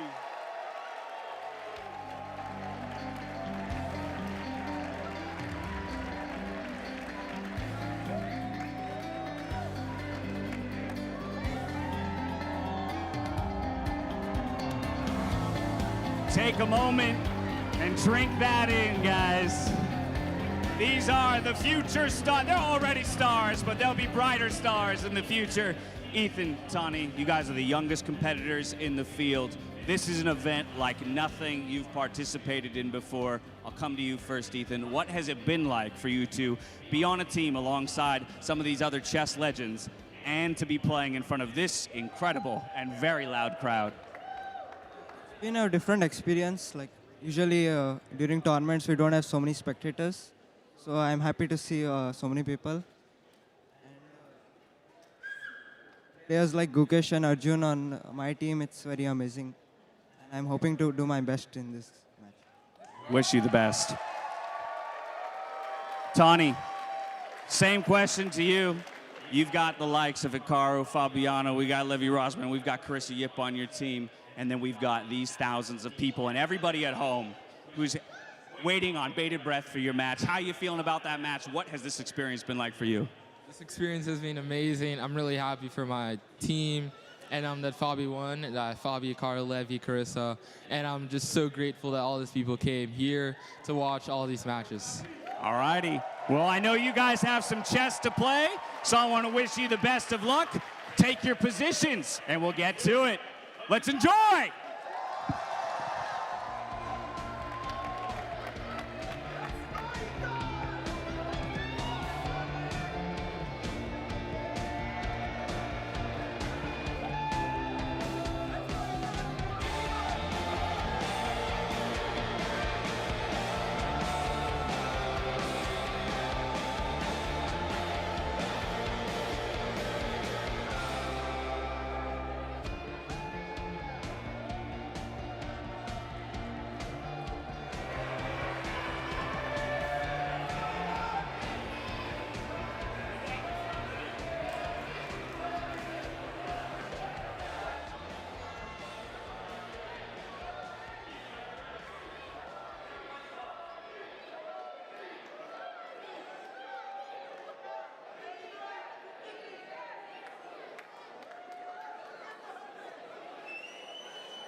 world. And how about that? The heart rate's well up into the triple digits. You could kind of sense it in the way that they were answering those questions on stage. This is a big moment for both of these guys. This is a big moment. I mean, India did not have the best start, but Ethan has such a good opportunity to equalize the score for Team India.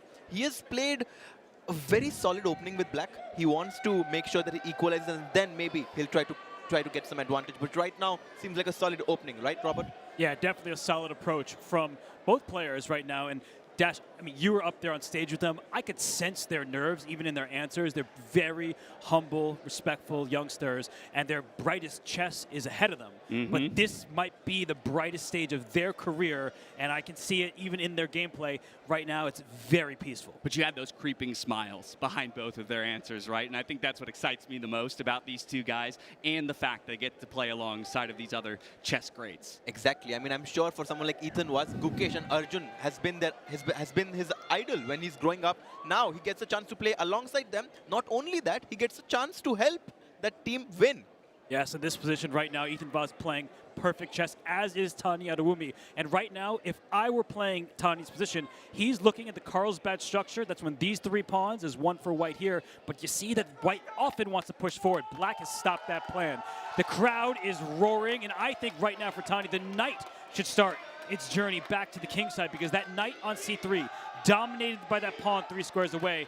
I mean, this is just really maneuvering strategic stuff from both players. And at such an early age, Ethan was showing experience stopping the advance of the minority attack from b2 to b4 to b5. This move pawn to a5, very nice play by Ethan was in the opening. What would you say for young players is like typically the most difficult element or aspect of chess to master? Is it these types of positions where, okay, most of our pieces are developed, but everything is still pretty locked down, and now it's just about like charting a pathway forward? 1,000,000%. The maneuvering angles of chess. And actually, we see Ethan getting quite aggressive with his knight leaping out to g5. There could be a sacrifice in the position. But to answer your question as succinctly as possible, that yes, with a stage where you don't have a clear target, that is so difficult, especially for juniors who just don't have the experience.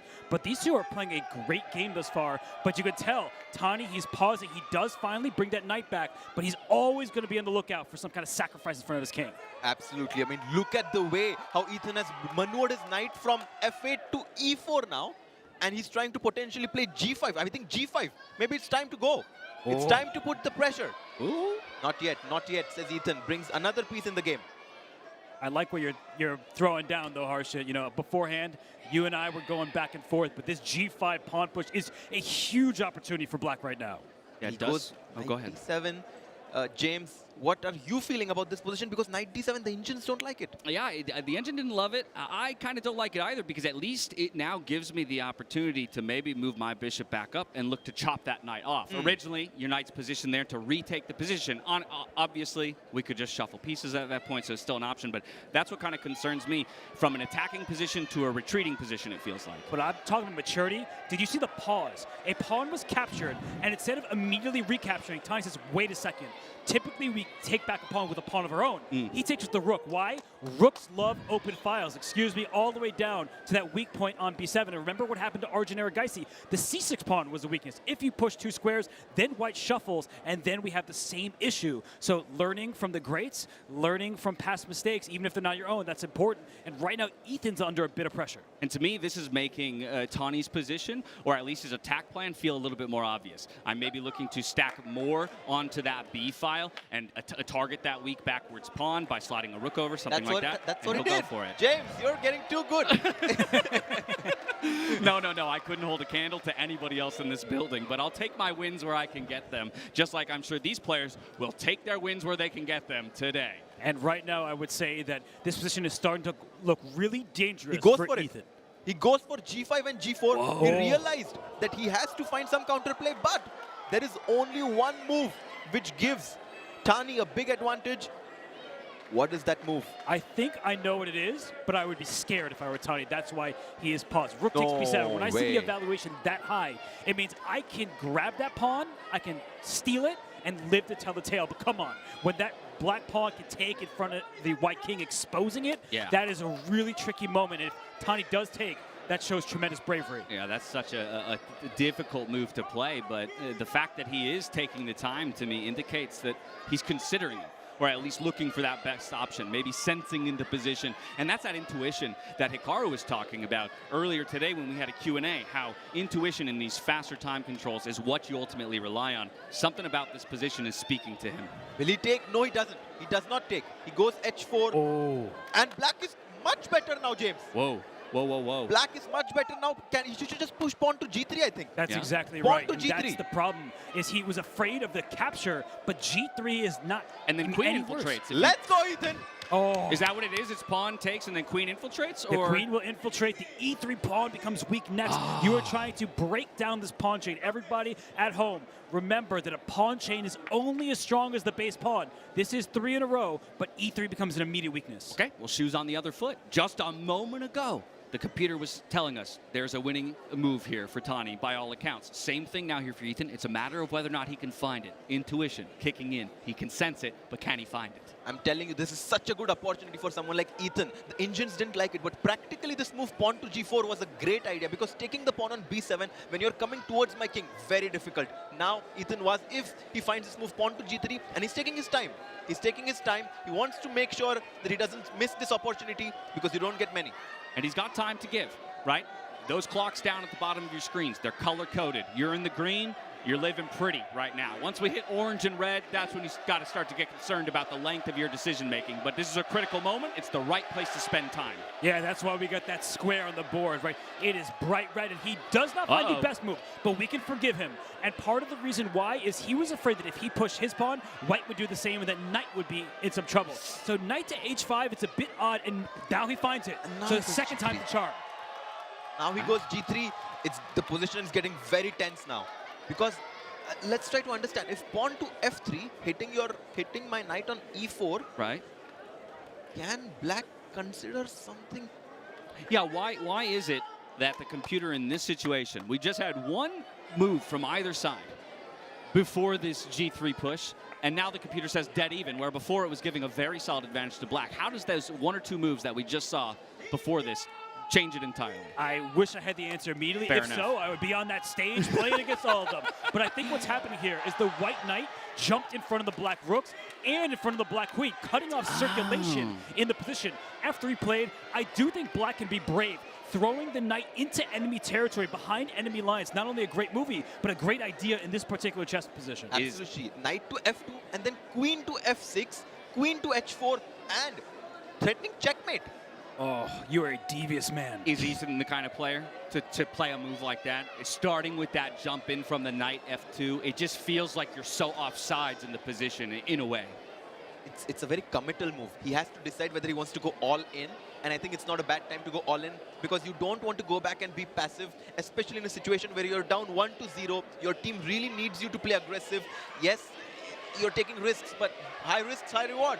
And you can hear it again. The crowd starting to roar. They're trying to get behind their respective, competitors in this regard, trying to will Ethan Vaz to the victory and an equalization of a 1-1. Yeah, we heard India start the chant, the fans there, then USA returned the favor. But this is a huge moment in this match because Queen F6 right away, giving up a knight that has to be tempting. It may not work right now, but you know that Ethan Vaz is considering it. He's worked on his tactics. He's worked on his maneuvers. Is it a position that requires the form or the latter? Let's throw our hands up in the air because I certainly don't know what to play. Robert, I know exactly what you're thinking. Queen F6, F takes E4, and Rook takes E5.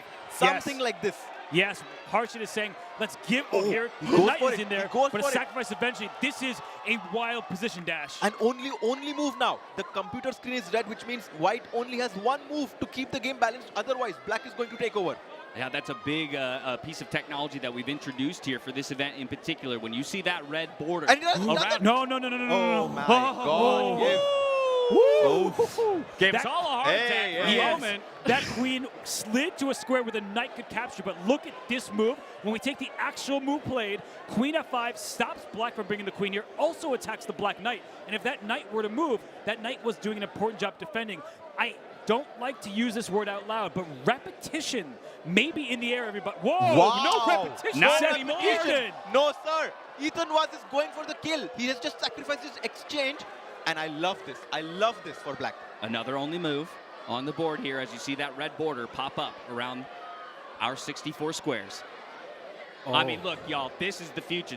These are two of the future of chess right here. If this is not exciting you, the way that they have taken the gloves off and gone at each other, that's what you want to see from some of your young prodigies. And I'm just not sure whose position I would prefer. I like the material that White has, and we can see that right now White has a bishop and a rook. Black's got these two knights going on, an extra c-pawn. But as we see the position right now, another pawn is hanging.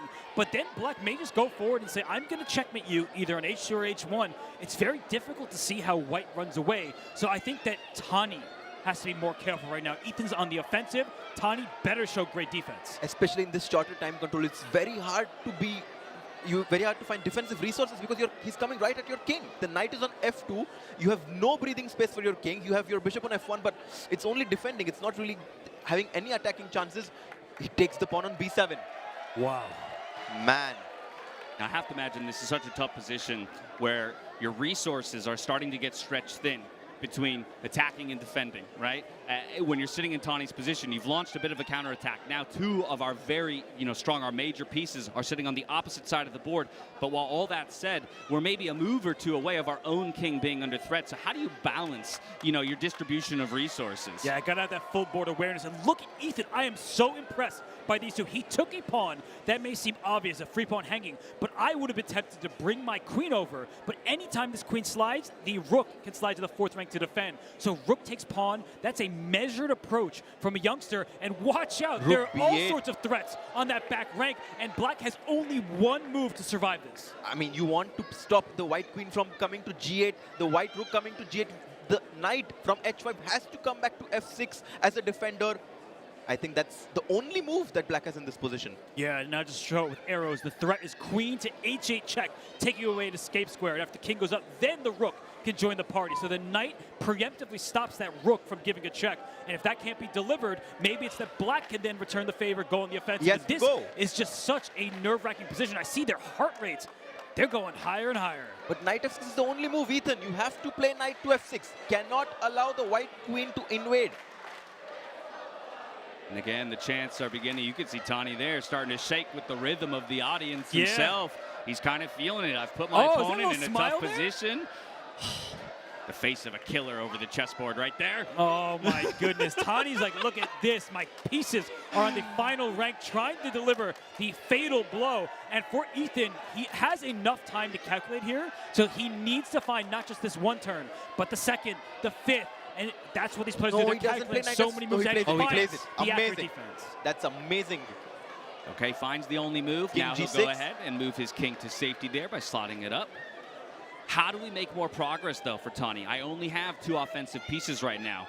Is it about bringing that second rook into the game, or am I leaving too much of my defenses now out of the way that it allows Ethan, another avenue for a counterattack? Yeah, it's a great question. I like the way you phrase it, another avenue, because I'm trying to figure out how does Black actually give the checkmate? Maybe the queen comes over as we talked about, but watch out if the queen gets on this diagonal in line with that white king, which has no moves. So that king, one single check would deliver a mate. So there could be all sorts of discoveries. H5, a pawn sacrifice. What? That pawn can be captured either way, but do not move this knight. It retreated for a reason. If you're going to take it with the king, but I would be so scared, Harshit. Yeah, I mean, taking on h5 with the king, allowing something like queen to g7 definitely looks super scary, but he has to take. I mean, he cannot play king to, I mean, does he really consider king to f5? Oh. No way. That goes against all No, of my and he chess does it. knowledge. I'm bringing my king into the center of the does, board he does while it. so many pieces are still on the board. It feels so scary. And, we've been talking about variants and all sorts of exciting chess formats. King of the Hill is one of them, but that king will probably die on the hill if it goes any further. But right now it's surviving, and actually, I think the tables keep turning. First, I thought that Ethan had to prove himself. Now Tani has to find a follow-up because, well, where are the checks? This knight is a heroic defender. It covers a check on h7. It covered the g8 square as well. Anytime the white queen wants to attack, the knight covers the square. And Robert, he's allowing white to capture on h6 because queen h6, queen c5, and Black is completely winning. Oh, yeah, that queen would love to get to c5 as we've been highlighting. The king on f5, I mean, you can't give it a check, so what should white even do here? This is incredible level that both players have shown so far. It's possible that Ethan will equalize the score. Rook to b4. The best move. No way. This is amazing back and forth chess from these two. They total 30 years of age. They're both 15, and they're playing like they're veterans who have seen it all. And rook to b4, it covers key squares, making sure the black queen can't infiltrate. It also just can get in the attack if black is not careful. But queen c5 would still tempt me Can in you many show of these that positions. move? Queen c5, rook f4 check. Oh, la la. Sacrificing the what? The rook! It's mate. Can you show Giving that? up the rook for checkmate. We can show that in detail perhaps in our Crazy, analysis. But crazy. that is the point. Great find by you. A great find by Tani, too, because I have to imagine that was a bit of the idea. Okay, maybe our first big mistake here by either of the players, at least as is evaluated by our computer. But it does, again, indicate that there's one move and one move only to really capitalize on The it. problem is that move is fairly obvious. Rook attacking a black queen. Now the 6th rank is open, and that's the start of a problem. But perhaps at the end of the game, there's still so much to prove for Tani Adewumi. And for Ethan, he's trying his best. He's trying to find all the right continuations. But I think the fact that the black queen and king will be tethered to this loose knight, that means that black can't go on the full offensive. Now, both players have moved below 2 minutes on the clock, so you can see the colors change. They're going to get a glimpse of that out of the corners of their eyes. So And he well goes aware for it. He goes of for the it. time, and he does find that move. You said it wouldn't be too difficult for him to find, and a player like Tani will find it. And Ethan was down to 1 minute 30 seconds. His heart rate has reached 150. He's nervous. He knows that c5 perhaps was not the best move. Tani now needs to finish the game. He has a winning position, but guys, flagging is on the table. Yeah. You can lose on the clock. This is true. There are many avenues to victory here in this format, and so it's a never say die attitude, rather, that I think will serve both of these players as we get to the end game. But just referencing those heart rates, I mean, these guys, their hearts are running a marathon while their brains are playing the highest level of chess. Yeah, it's amazing what they're able to withstand because they're not used to this environment, and they are very young and they're growing as chess players. And we're talking about marathons, we're talking about sprints. It's kind of both in this format. And wow, rook c1 hitting opponent c5. It looks like a very good move. I guess it's not under attack if this knight moves away, but right now there's a huge threat of a sacrifice. But trading is bad for the side down material. Yeah, you should never trade pieces when you're down material. But, of course, with so much pressure, with this little time, Ethan was making a mistake there. Rook takes e6. Tani shaking his head, he looks at his opponent. He glimpsed at his opponent there. He's like, what was rook to e6? Ethan was now trying to think how to capture back. But yeah, look at the teammates. They know it's over. They know it's over. And they're feeling good about Tani's position for sure. On the other side, of course, Team India is still talking it through, trying to look for those avenues for Ethan to weasel his way out of what is a very tricky situation. We will have the trade of the rooks completed. Now the pawn falls as the queen vacated the defense. This is over. This is over. Yeah. Let's go. Let's go. Bam, bam, Well, bam. Boom, boom. The problem is when you're down as much material as Ethan is, you do not want to trade queens. The queens are off, which means any hopes of an attack, they're out the window. And you can see what Tani is doing. He says you are going to be split across this board, stopping both these pawns. But black does have a pretty dangerous pawn of his own. So that's Ethan's one hope. Yeah. King's worst enemy, right? Pawn sitting on A and H files at the same time. There's no way you can defend both in the end game. And at this point, he's also only working with 2 knights as minor pieces. Now with this much material off the board, typically that's where I'm looking back at, okay, bishops, long diagonals, able to maneuver with a lot longer of a scope, let's say. Yeah, absolutely. And I think Tani knows this. He has this in the bag. He's up on exchange. He has this passed A pawn. Knights are notoriously bad defenders when there are outside passed pawns. And I think Tani, with this material advantage, should be able to convert. But I think this is one of the blessings of the format of this event, because this is a very instructive part of the game for players who are not grandmasters, who are not titled players, right? This would maybe be a place where you could see Ethan saying, okay, I recognize the game is over, and it would be a resignation in another format. Here, we get to see it play out. We get to see the ideas of how to capitalize on a position so that I can now go home and maybe take some of those learnings and put them into my own games. But what's wild is his only move, and he finds it. Wow. Bishop takes pawn. And I think the reason why was the black king was going to chase that white rook around from stopping it from promoting, and he gives up his bishop for a more valuable prize. The A pawn is trying to become a queen. And look at all the American players there, all the Indian players as well, standing up. Flagging, Only move. Flagging is still Rook an C6. option. 12 seconds. Oh, he's letting a lot of time slip, though, here. It was equalized at 14 seconds, but now it's looking tough. Again, they do get 1 second increment below 1 minute, so Tani should be able to bring this one over the finish line. He's going to march that pawn all the way down. The queen promotes a second promotion across 2 games here in Arlington, Texas. Man, this is tough. This is tough. The Indian players have their task cut out because 2-0 lead for Team USA is on the card. Did you see that shake of Levy's head? He is in awe of these 2 youngsters and what they have performed here on this stage. I don't think I've ever seen this material count before. With 2 knights versus a queen and 2 pawns, you can see the difference there. The knights, they're trying their best. But those pawns with the queen, it's too much to deal with. And it's a check, great, 1 check only. But that knight is gone. The second knight will fall next. And this is a game that's going to be played at checkmate. But of course, the players know it's over, even with under 10 seconds per side. Nope, still got to get it done, so you can see them blitzing out moves. We don't expect players at this level to make mistakes with only this material on the board. And you can see the smiles on their faces. You got to love it. Well, they're not used to playing this position out. You never Knight won. versus queen. And there's a 50-move rule in chess, right? The referee, maybe they, they'll be looking out for it because the players have so little time they can't keep count. But if the position, 50 moves are played without a capture or a pawn move, the game ends in a draw. Look at this, though, Tani. Yeah. It's moving like clockwork. He's forcing his opponent all the way to the back range. Delivers checkmate. Tani Adewumi gets point number 2 for Team USA. What a game that was. Tani Adewumi. Remember that name. Seriously. I mean, we also have to give credit to Ethan. He was fighting so hard there. He found his only moves, knight to f6. He was trying to put some pressure on Tani, but Tani in the end found really nice tactics to win the game.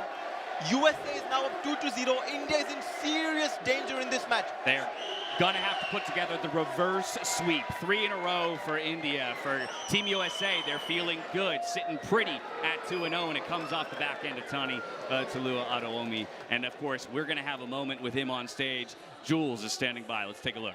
Team USA.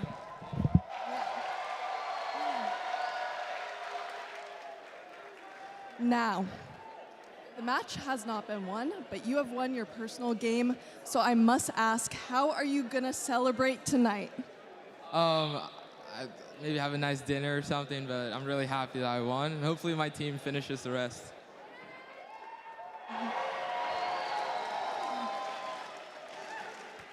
Thank you. All right, are we ready for more chess? In just a few minutes, we are gonna see our next game. For now, we're gonna go back to the desk with analysis. Thank you, Jules. Always great to hear from the winning player. And as we dive into the details of this previous game, it was back and forth, Harshit, but ultimately, it seemed like Tani was able to keep cool when it mattered most. Absolutely. I mean, there were these few moments in the middle game, especially after Ethan was sacrificed his exchange on e5. If we can go towards that position, I think that's where the game turned in Tani's favor, because there was a point where there was a possibility of repetition for Ethan was. Let's bring that up right now, and we'll run through it. That in this game, there was a critical moment starting on move 26 for the black side. So in that game, the move G3 was what was being called for. It's just trying to break open White's position. And if G3 had been played, it gets complicated after move F3 because we have the engine here. The players do not. The best move is the most ridiculous move I've ever seen. Queen D8. What? I'm sorry, I give up. Chess is the hardest game ever. No, it's a lot of fun, always deep, rich resources. I still don't understand what I'm seeing here, but it must be tied to some ideas with this queen eventually getting to deliver a checkmate. So Harshit, we can forgive the players for missing this. Queen, I mean, as you rightly said, we still don't understand why this is so good for black. But apparently, the white king on G1 is very vulnerable. It seems and black had a winning advantage, but this is just too tough. Yeah, I'm just going to show that pawn takes, rook takes is the start of a pretty vicious attack. So that's what the engine says. That is beyond human capabilities. In the game, the white knight stepped forward. And around here, where this all happened, this could have been a draw. Knight to G7, queen to F4, knight H5, going back and forth, protecting the loose pawn, attacking the white queen. It only has one square to go, and that's a merry-go-round that you can't get off of. So in this game instead, we have to applaud the players. They fought in Harshit. Rook takes E5. All of this was good, but tell me, where did you feel like Ethan started falling off and going a little bit wrong? After this move, pawn to H5 check. Okay, the check was given, and then the king went to F5. What do you think about just capturing the pawn on H5? Because in the end, that was the pawn which was also causing some trouble for black. So why could we just capture that pawn on h5 immediately? Yeah, maybe that would have been a bit safer, but nothing looks safe in a position like this. The queen comes in, one check would be checkmate to the black king. Rook comes to e7. You see that the engine says only move for white, only move for black. You could forgive the players under the duress of time trouble. But as the game continued, as this game went forward, the black king was in danger. And then I think here is where it was just over, because once the queens come off the board, white has a rook, and black only has a couple minor pieces. The pawns are going, so that really was where things got at hand. So Harshit, a tough one for Team India. Definitely a tough one. It could have been anyone's game, you know, because it was so complicated. One mistake by Tani and Ethan Vaz would have been the winner. But today, it was Tani who brought Team USA the full point. The second full point for Team USA. That means they are 1 point away from winning this checkmate showdown. Team India needs a win. Divya Deshmukh and Carissa Yip are up next. We'll throw it back to the stage where Dash has both players who are going to be very stressed in a must-win game for Team India.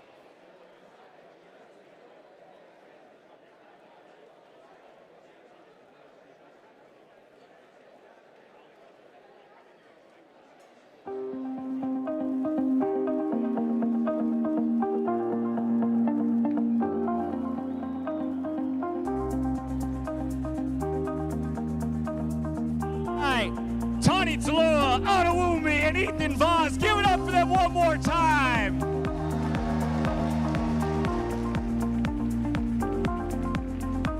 All right now, y'all, it's 2-0. The pressure is on for Team India as we move into the third match of the day.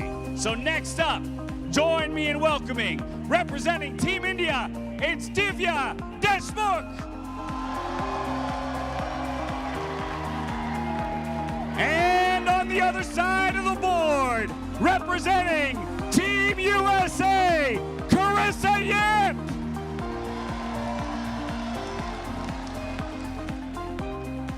All righty, Divya.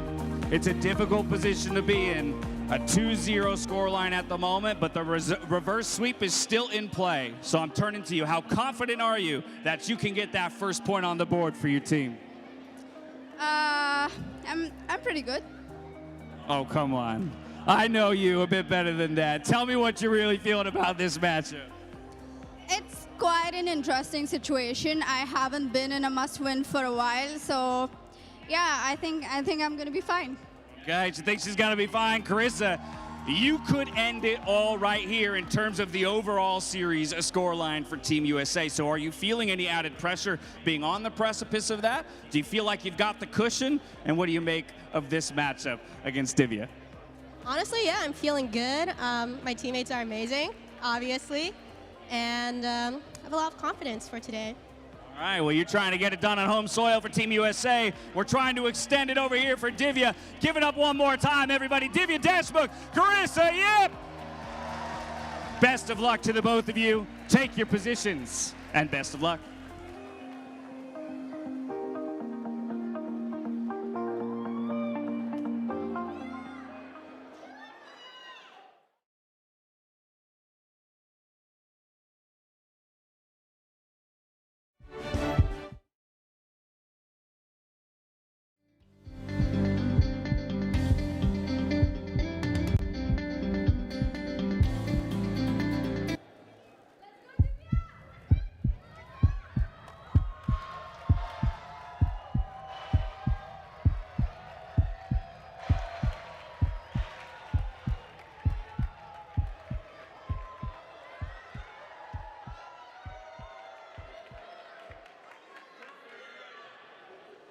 Divya, are you ready? Start Waits clock.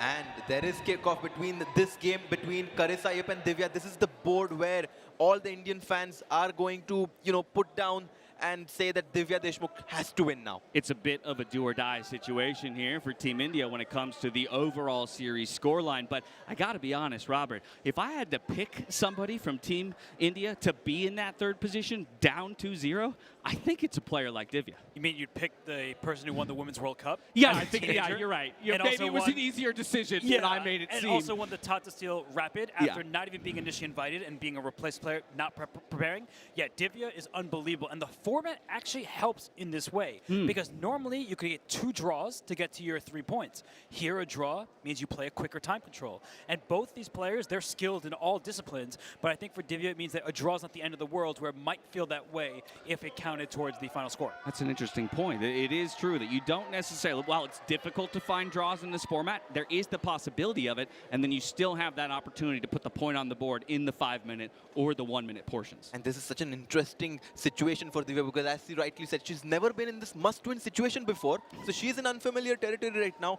I think she's going to raise her level even more because she knows India has to win all 3 games now in order to win this matchup. And you say in unfamiliar territory. I think she's in unfamiliar territory on the board because a knight was just captured. And normally when a piece is swapped, you capture immediately. She has 2 separate ways to take that knight. If Okay. she takes away from the center, the queens can come off. I was going to say, typically I'm told to capture towards the center. In this case, she captures away. So the logic there being what exactly? A logic being that this bishop is not a very good piece, and that pawn would have been a backwards pawn. Okay, that scared me. A heart attack for everybody. They should have me on the heart rate monitors. That was a scary moment. But of course, we are back to a more stable position again. Computer, though, still favoring a bit here. Carissa Yip's position in the end. What about it does it like? Does it just like that it has a little bit of control there on the e5 square from the pawn, so I'm sort of locking down the position from black? You actually made the most key point, the pawn on e5. That's the big difference in the position right now because of that pawn, the bishop on c8 is completely trapped. It cannot really find any good square, and this next move, pawn to c4, is going to give white access of the d line as well. The bishop on b4 also not really well placed, so it's basically piece activity which gives white such a big advantage. Oh, and there you have it. The chance continue throughout the evening here on both sides of the fandom, right? Again, a lot of people feeling the pressure here on behalf of Divya in a way. And again, we have the benefit of the eval bar. Computer is not loving the situation. It's looking scarier and scarier. Wait, the piece is trapped. Oh. Robert, Yes. c4 now, attacking the knight on d5. Play She it. finds it immediately. The knight goes back. Okay, goes to a safe square. So if the knight went to e7, then the bishop would have been trapped. But the bishop now has a square to come back to. So that's the difference with the knight moving here. But it looks so bad. I think we can agree that right now white is leaping into the position. Bishop g5, taking away that escape square that we were just talking about. And that bishop may even go to trap this knight at some point if you're not careful. And bishop, there is a very nice move. Can people in the chat find it? Bishop g5, pawn to h6, and she finds it. What a move! What a move! Yeah, that is a nasty Walk me move. through it. Because the knight now is under attack, so that means the knight should move out the way. But if the knight moves, then that bishop gets trapped because the e7 square, which I was claiming was an access point, no longer is. The bishop covers it.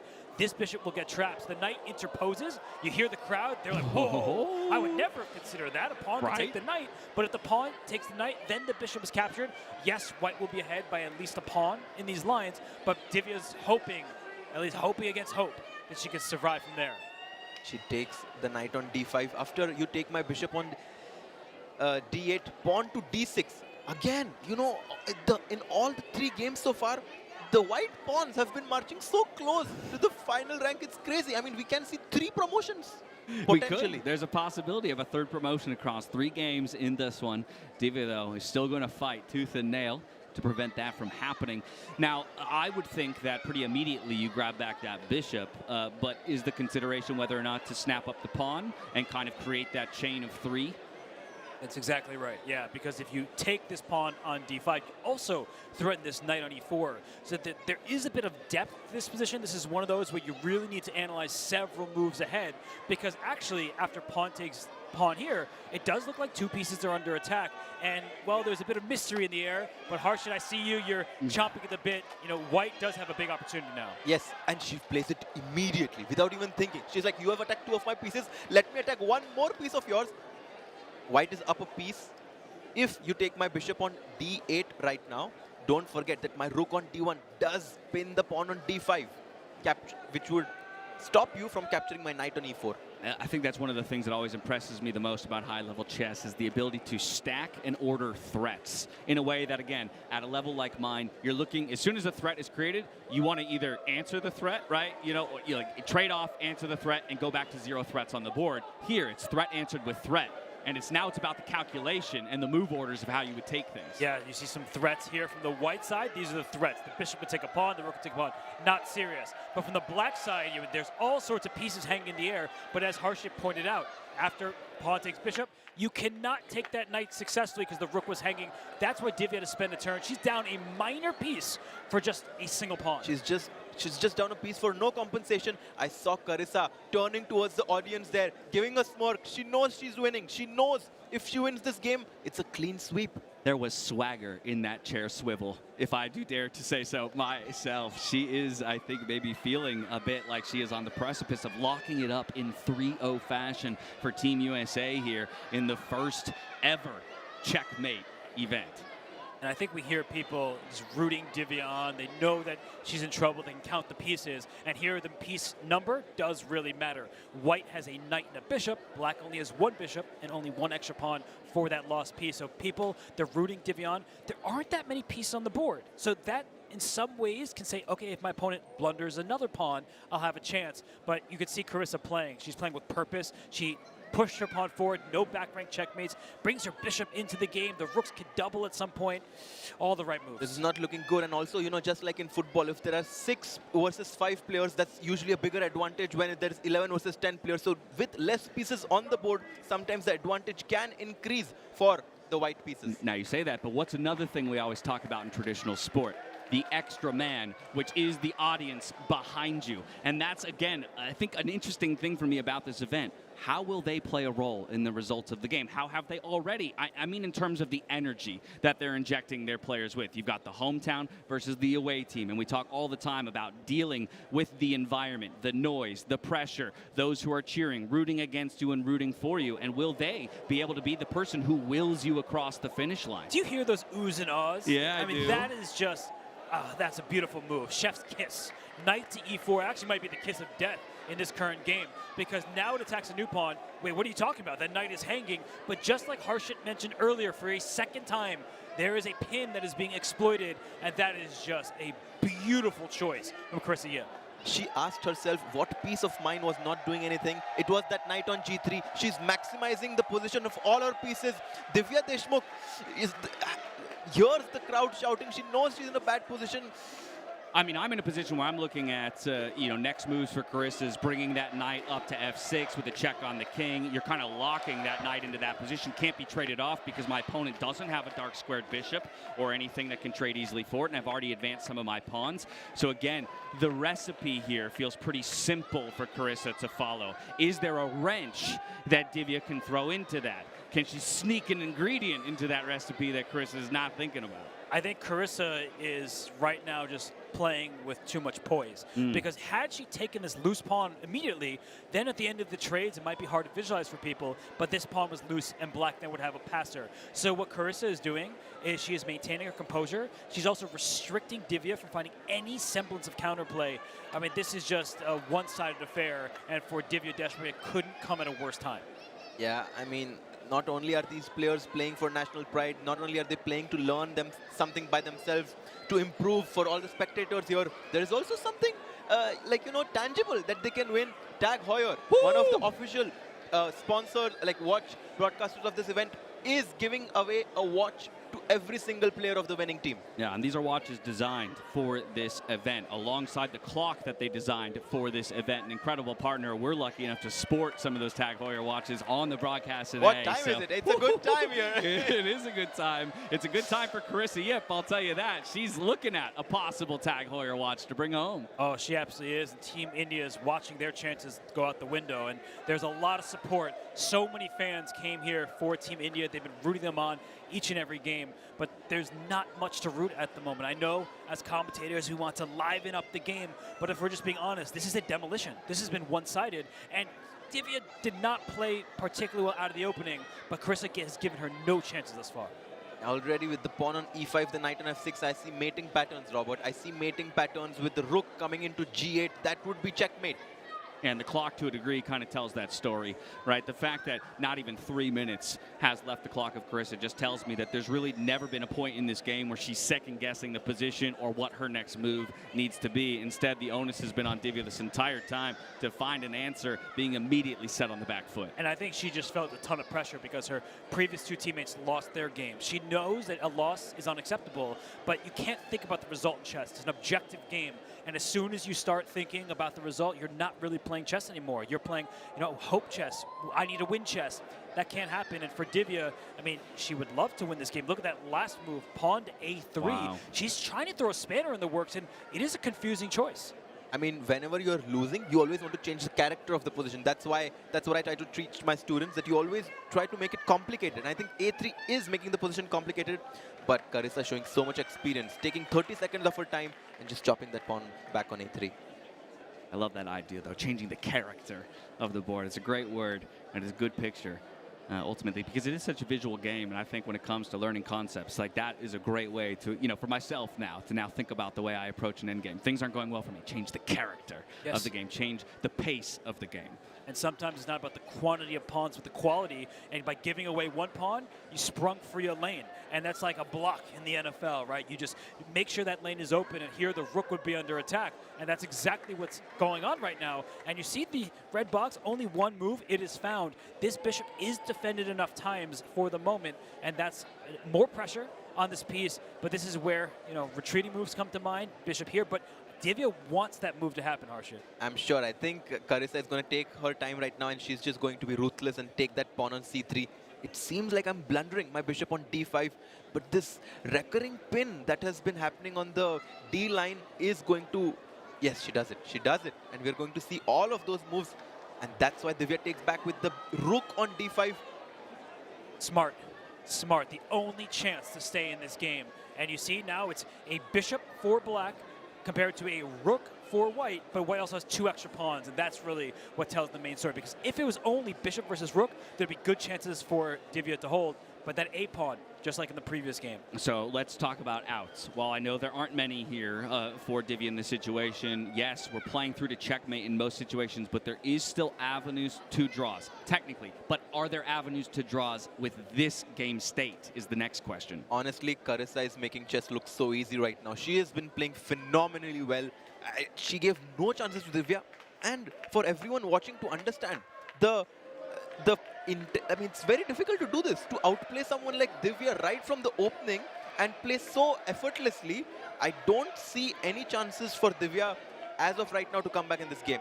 And you hear the fans, they're chanting on Team USA. They sense the end is near. I would say that maybe Divya will try to push a pawn here, try to create a weakness there. But what Carissa has done is kept everything under control. You want pawn chains. This is what's going to happen. Just make sure that all your pawns are safe. And yeah, that's Connect 4. Different game, but still a winning idea. David Howell's favorite game, as I've become aware with my time next to him. He will declare any game won when 4 pawns have connected into the middle of the board. But it's the right moves to make, right? It's calm, steady play here from Carissa, getting those pieces into slightly improved position, getting the king to start marching down the board. Okay, the Connect 4 has been defeated. Maybe in a game of Connect 4, Divya has a chance, but in a game of chess, it's not looking good. You'd have to reverse their time situation because you see that Divya is under a minute, Carissa has more than 5. If those were reversed, then we'd say, wait, you have to find accurate continuations, but you don't have time to calculate. So here for Divya, she's doing all the right stuff. Honestly, wait a second, you do need to watch out. If that black rook gets behind the passer, it's not so easy to move. The black king is very active. Exactly what you want in an ending. Use the king as a weapon. Okay, I have a crazy idea. An illegal move.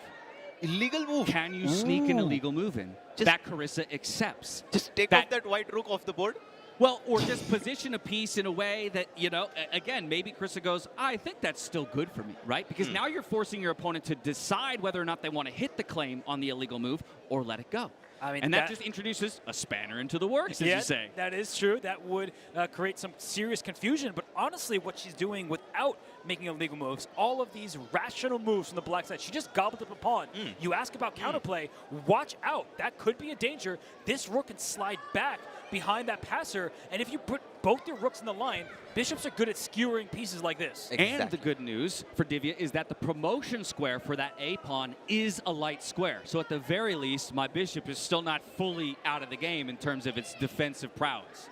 That's a very good point. The bishop on e6 can control that a8 square, and she's just pushed the pawn, but rook behind the passed pawn, that's always a great square for the rook to be behind the passed pawn, and the h pawn is rolling. Oh my goodness, this is a serious game all of a sudden. Both players are trying to get their pawns rolling forward. White, Carissa Yip, trying to bring her king up their dash, but it's a mad dash. Both sides are trying to get those pawns to the other side. It's a race. It's a race. I do think White is a few steps ahead in this range. She gobbles up another pawn on f4. King c5. So what do I have to do? If I keep running my king, okay, we're gonna move the rook instead, because I'm thinking we don't want to undefend that pawn in the center of the board at the same time, but that king does need to get involved ultimately to get the pawn to the promotion square. And allegedly, and you know, kind of a situation where many moves look good. You can bring your king backwards or forwards, but I think what the idea is to try to remove the defender of this pawn here and send their rook checks to distract the white king from the deep rook on d6. I mean, there are serious chances for Divya. I mean it when I said if the clocks were reversed, I would say Divya actually has quite decent chances to hold, but Carissa's doing the right thing. She's calming herself down. She has enough time to calculate this game through.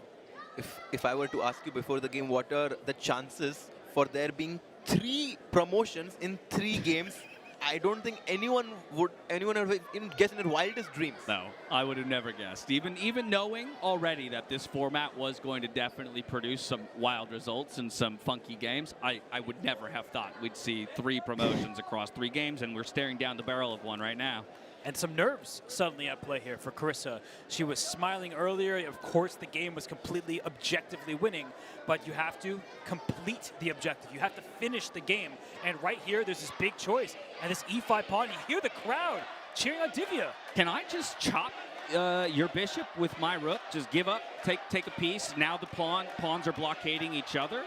And I'm looking to push my pawn down the board? Yeah, you would love to get that pawn going. And I think right now the issue is she goes in the right direction. If this rook were to move, down went the A pawn. So up it goes instead, giving up this rook on d6 to get a new queen. Exactly. If the rook gives a check on c4, the king would be forced to move and lose control of the d6 square. But then the white pawn on a7 is going to promote, make a new queen. That's going to be game over. 3 seconds on the clock here for Divya. She'll get a second back per move that she makes. She's going to look for the check, but it's going to remain on the A file here, just keeping an eye on that pawn. But at this point, the king moves to defend it and threaten the rook at the same time. Time is out. Time is there out. There it is. That's a flag and a victory for Team USA. Carissa Yip gets it done against Divya Deshmukh and will bring Team USA to the series victory. 3-0. It's a sweep. Clean sweep. Get your brooms out here. And Harshit, I know you're shaking your head, but when all was said and done, Team USA, they got it done in time scrambles and early stages as well.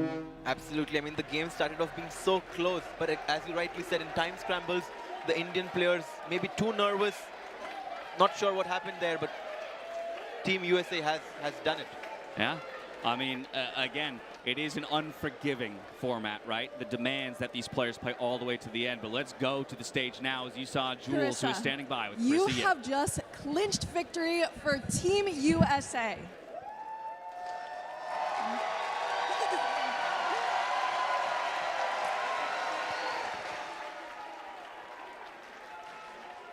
Now, I must ask, when did you know that you had secured victory? You know, I thought it was pretty clean after Bishop d8, but things got a little bit messy there at the end. It was for the fans.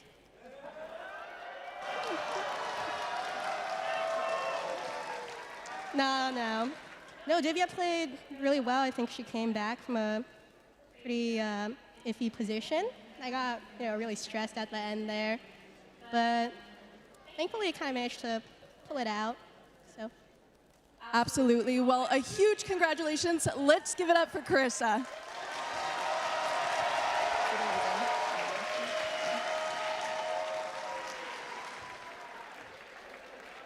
The match may have been clinched, but we still have two very exciting games to go.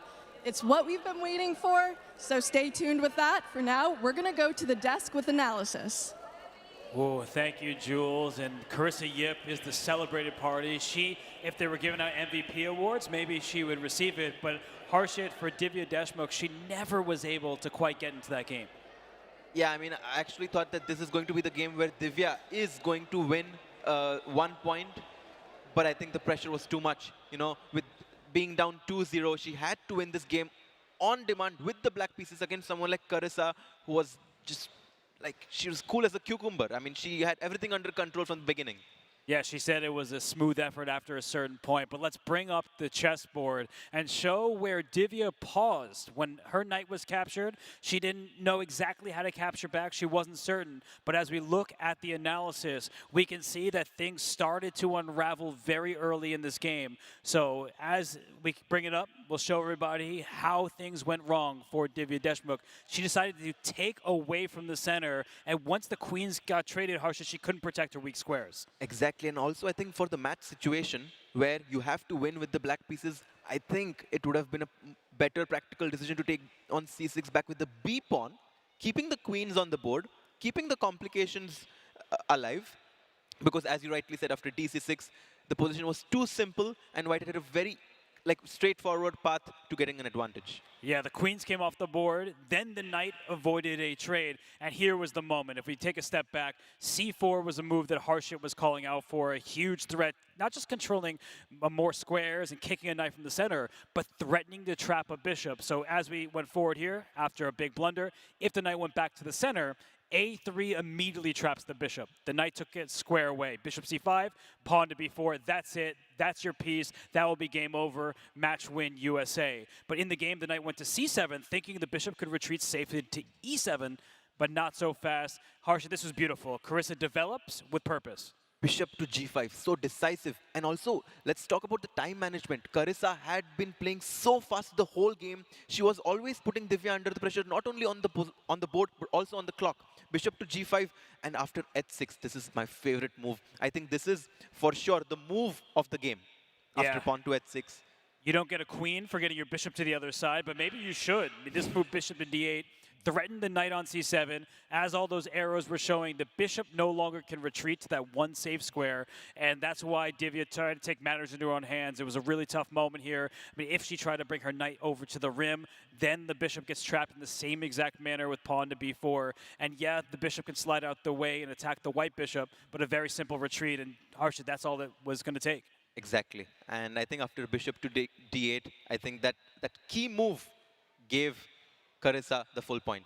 Yeah, and just to show what happened, the knight sacrificed itself, and here the pawn was captured, and this is just a wonderful move, a3, and the whole point, everyone, is that you can only take one white minor piece, and the black bishop is still trapped. So in the game, the bishop was captured, pawn takes, and no, this knight should not be captured, because rook takes, rook is free, and then white is up too much material. So Harshit, there was just no chance after this point. No chance after this point. Carissa Yip wins the match for Team USA 3-0 against India. But still, there are two brownie points to play for, and those are two big brownies because we have Sagar playing against Levy Rozman, and also the match that we are all waiting for, Hikaru Nakamura taking on the world champion Gukesh. So stay tuned. We'll take a short break and be right back. Yeah, we'll be back in 15 minutes, everybody. Enjoy the Dippin' Dots. Enjoy the smoothies. Have a good time if you're here in the arena. And if you're at home, do not miss Gotham Chess versus Mr. Chess Base India himself and the world champion against the world number 2. That's Gukesh against Hikaru Nakamura. We'll be back in 15, everyone.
in your own way. But typically you interact through your audiences through the internet, across a screen, having that barrier. Sorry, let me get out of your way then. Fine, stare each other down. Let's go. But no, my question to you, Sagar, is while you can't necessarily get it done for Team India, you can wipe that little smirk off that man's face. So how do you intend to do it? Right now, I'm just staring into his soul, and there's nothing to lose. Let's go. All right. Well, Levy, I did take a moment to watch some of your content this week leading up to the event, and you were talking a little bit about prep and going through some of your previous matches here with Sagar. And you said, well, look, if I don't prep and I don't know what I'm going to do, there's no way he can counter me. Is that what you're coming in with, or do you have a secret strategy in the bank? I still don't know my first move, and I won't know it until my hand decides it for me. I would even let Sagar pick my first move, but... Now the gauntlet's been thrown, and I'm going to take my own liberties to say that we'll allow it if you choose to accept, but that is entirely on you. Do you want to pick his first move or no? I think I'll let the crowd decide what the first move should be. Okay. Get loud!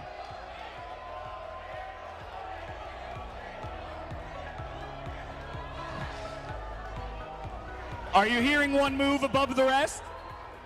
I do. I think you will be entertained, and also you all look great tonight. Thank you for all your support, and... All right, y'all.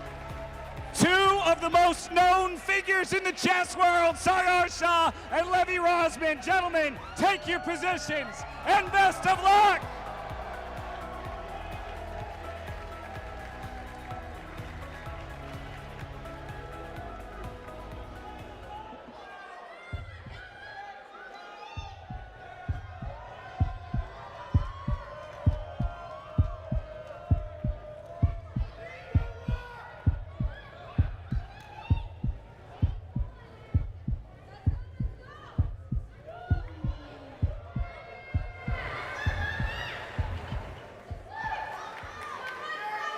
Levy, are you ready? Sagar, are you ready? Start White's clock.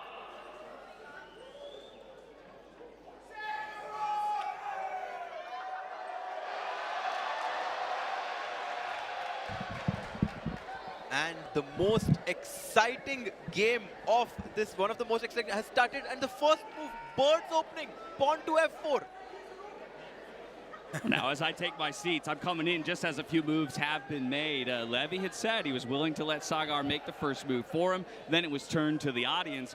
What did we land on there, and how do you guys feel like it kind of shakes up the game from the get-go? For Levy, he played f4, and maybe it's because there's going to be a new Gotham course and obscure openings. Typically not recommended, because anytime you push a pawn near your king, it opens up diagonals. So this diagonal here is exposed. That's the golden pawn in chess. F2 and F7 here, because it keeps the king safe. Yeah, pawn to F4, it opens the door. And now your king is in a very fragile position for the remainder of the game until you can find a way to get it to safety. And the crowd is going crazy because both these players, you know, they've seen so many of their videos online. Here, they get to see them playing in front of each other. F4, bird's opening played by him. Both of them very, very serious. And the position has now transformed into some sort of a stone wall structure. Robert, have you heard of this term, stone wall? You know, it's funny because I was not expecting this from Levy. And maybe it's because USA's won the match that he feels like he can get away with anything. But I do think that Levy cares. And I really think he wants to show Sagar who's the boss in the YouTube world. No, I think absolutely both of these players care deeply about getting the victory for their team, especially in a brand new event, brand new structure, brand new format.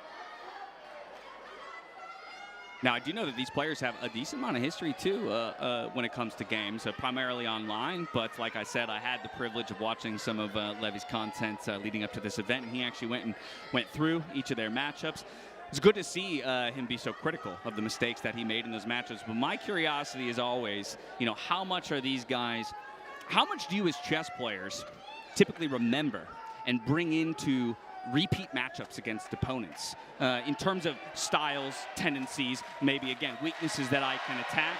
You know, like, how do you build that in your brain when maybe you've played 4 times, but it's been over the course of 6 years. Yeah, sometimes you actually have to throw the history out the window, because even if you've won all 4 games, you're a new player. And I think players change with the seasons. It's not like, some players, I have to say, do play the same opening over and over again because they've studied it so in depth. Others, they're moving targets. Today, you're going to get E4 on the first move. Tomorrow, D4. And guess what happens next? Nobody knows, including, as Levy said, himself. So Harshit, I mean, you want to be a moving target at this high level. Absolutely, and he goes for this move pawn to f4, completely unpredicted. And now, 10 moves later in the game, he seems to have a good position from the opening, which just goes to tell you that sometimes, if you know where the pieces belong, no matter what first move you make, you can still get good position. Yeah, and by the same token, opponent makes an improper or, maybe not the best opening move. You have to know how to punish it, right? And at the end of the day, I mean, I can tell you this, I wouldn't know how to punish f4. No, I mean, it's not something that's that bad.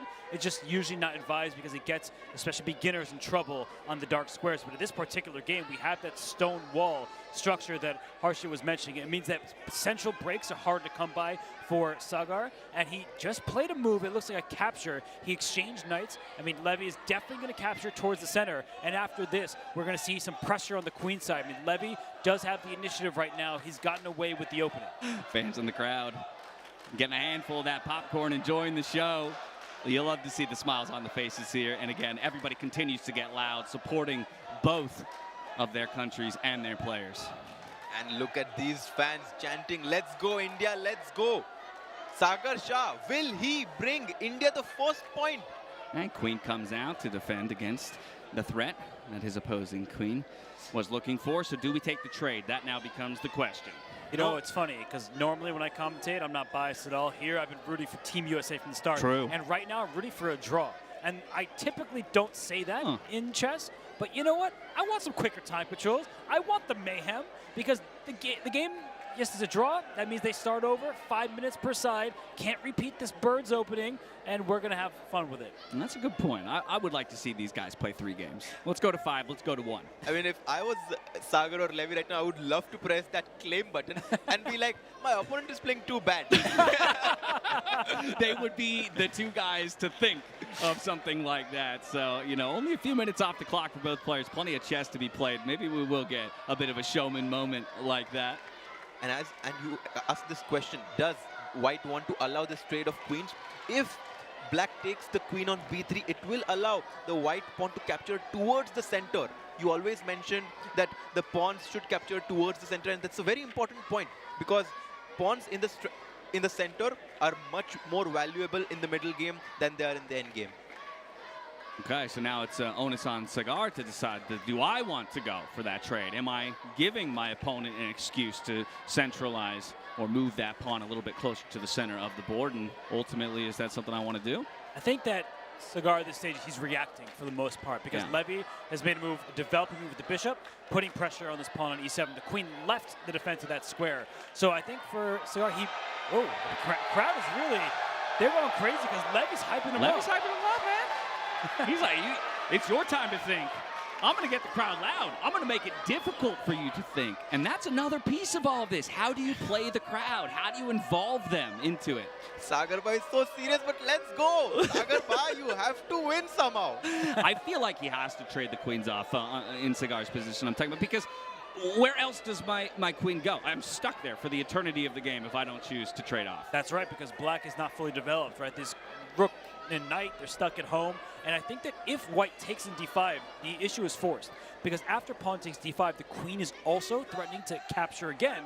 So that would encourage Sagar to trade queens. But h3, that's a tepid move. I don't love that. It's a bit slow.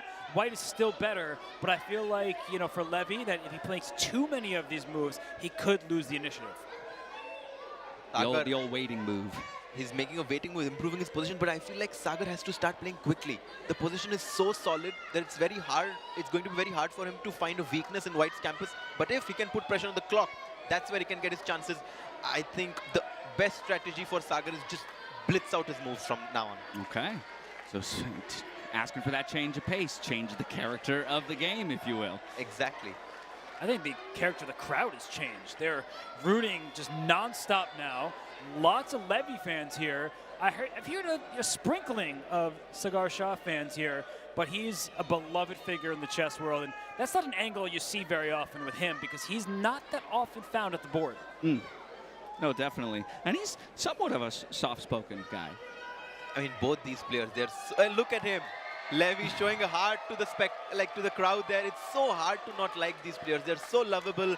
They're doing so much for the chess game, and I'm so happy that we are able to see both of them play in front of each other, in front of such a big crowd. Is that not the coolest thing ever? We got signs in the audiences as well. I mean, I would have thought maybe second, third event, people would, now get the idea. I can bring in noisemakers. We got it, event 1. Let's go. These are chess players. They think ahead. That's right? true. You're right. That's on me. Yeah, exactly. Come on. That was a softball Yeah, there. they're thinking 25 moves ahead right now. Chess fans are amazing fans. And I do love the way that this crowd here in particular has really accepted that role. I think there's a question when it comes to the ingrained etiquette of chess and the long history of chess.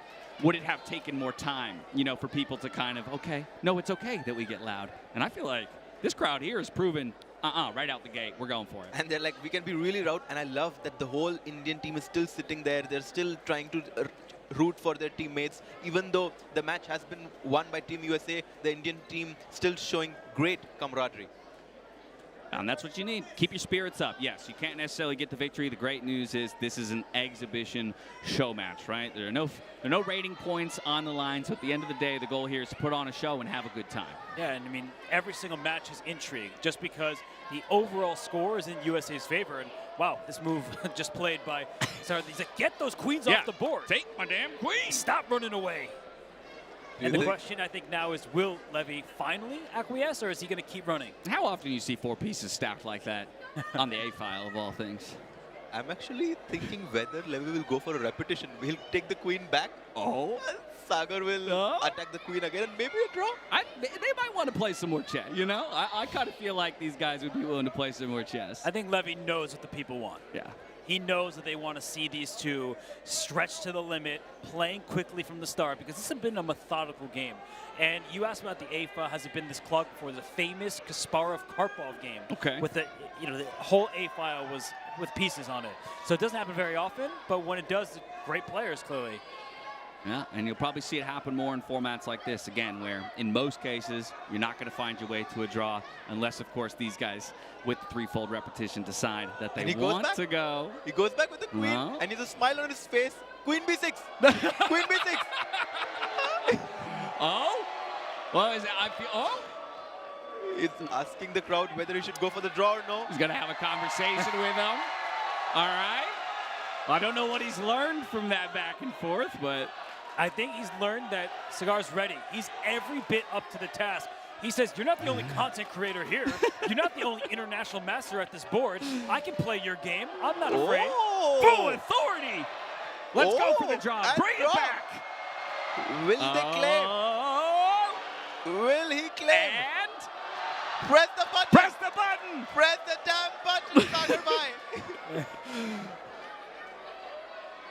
And he's just pretending right now. Yeah. He knows he's going to take his draw. Milk it. Milk it. Milk it a bit. Milk it a bit. And he can go down to 1 second on the clock because it's the third time the position has happened. For everyone who's not so familiar with all the rules of chess, that the same position occurs 3 times as it just has. The game concludes with a draw. Let's see the claim take place now. There it is. Claim on the screens. So with that, Levy has made the claim, calling the threefold repetition. We go to our referee, Eris. Can you check? If you want, or are you going to go for it anyway? No, I just want to know if it's a draw or when I make the move, it's a draw. Okay. I think it's when he makes the move, but Leonard, can you check that for me? The play is under review.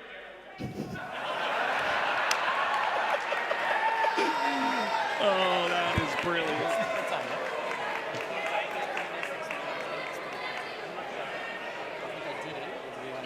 Leonard, do you have a draw?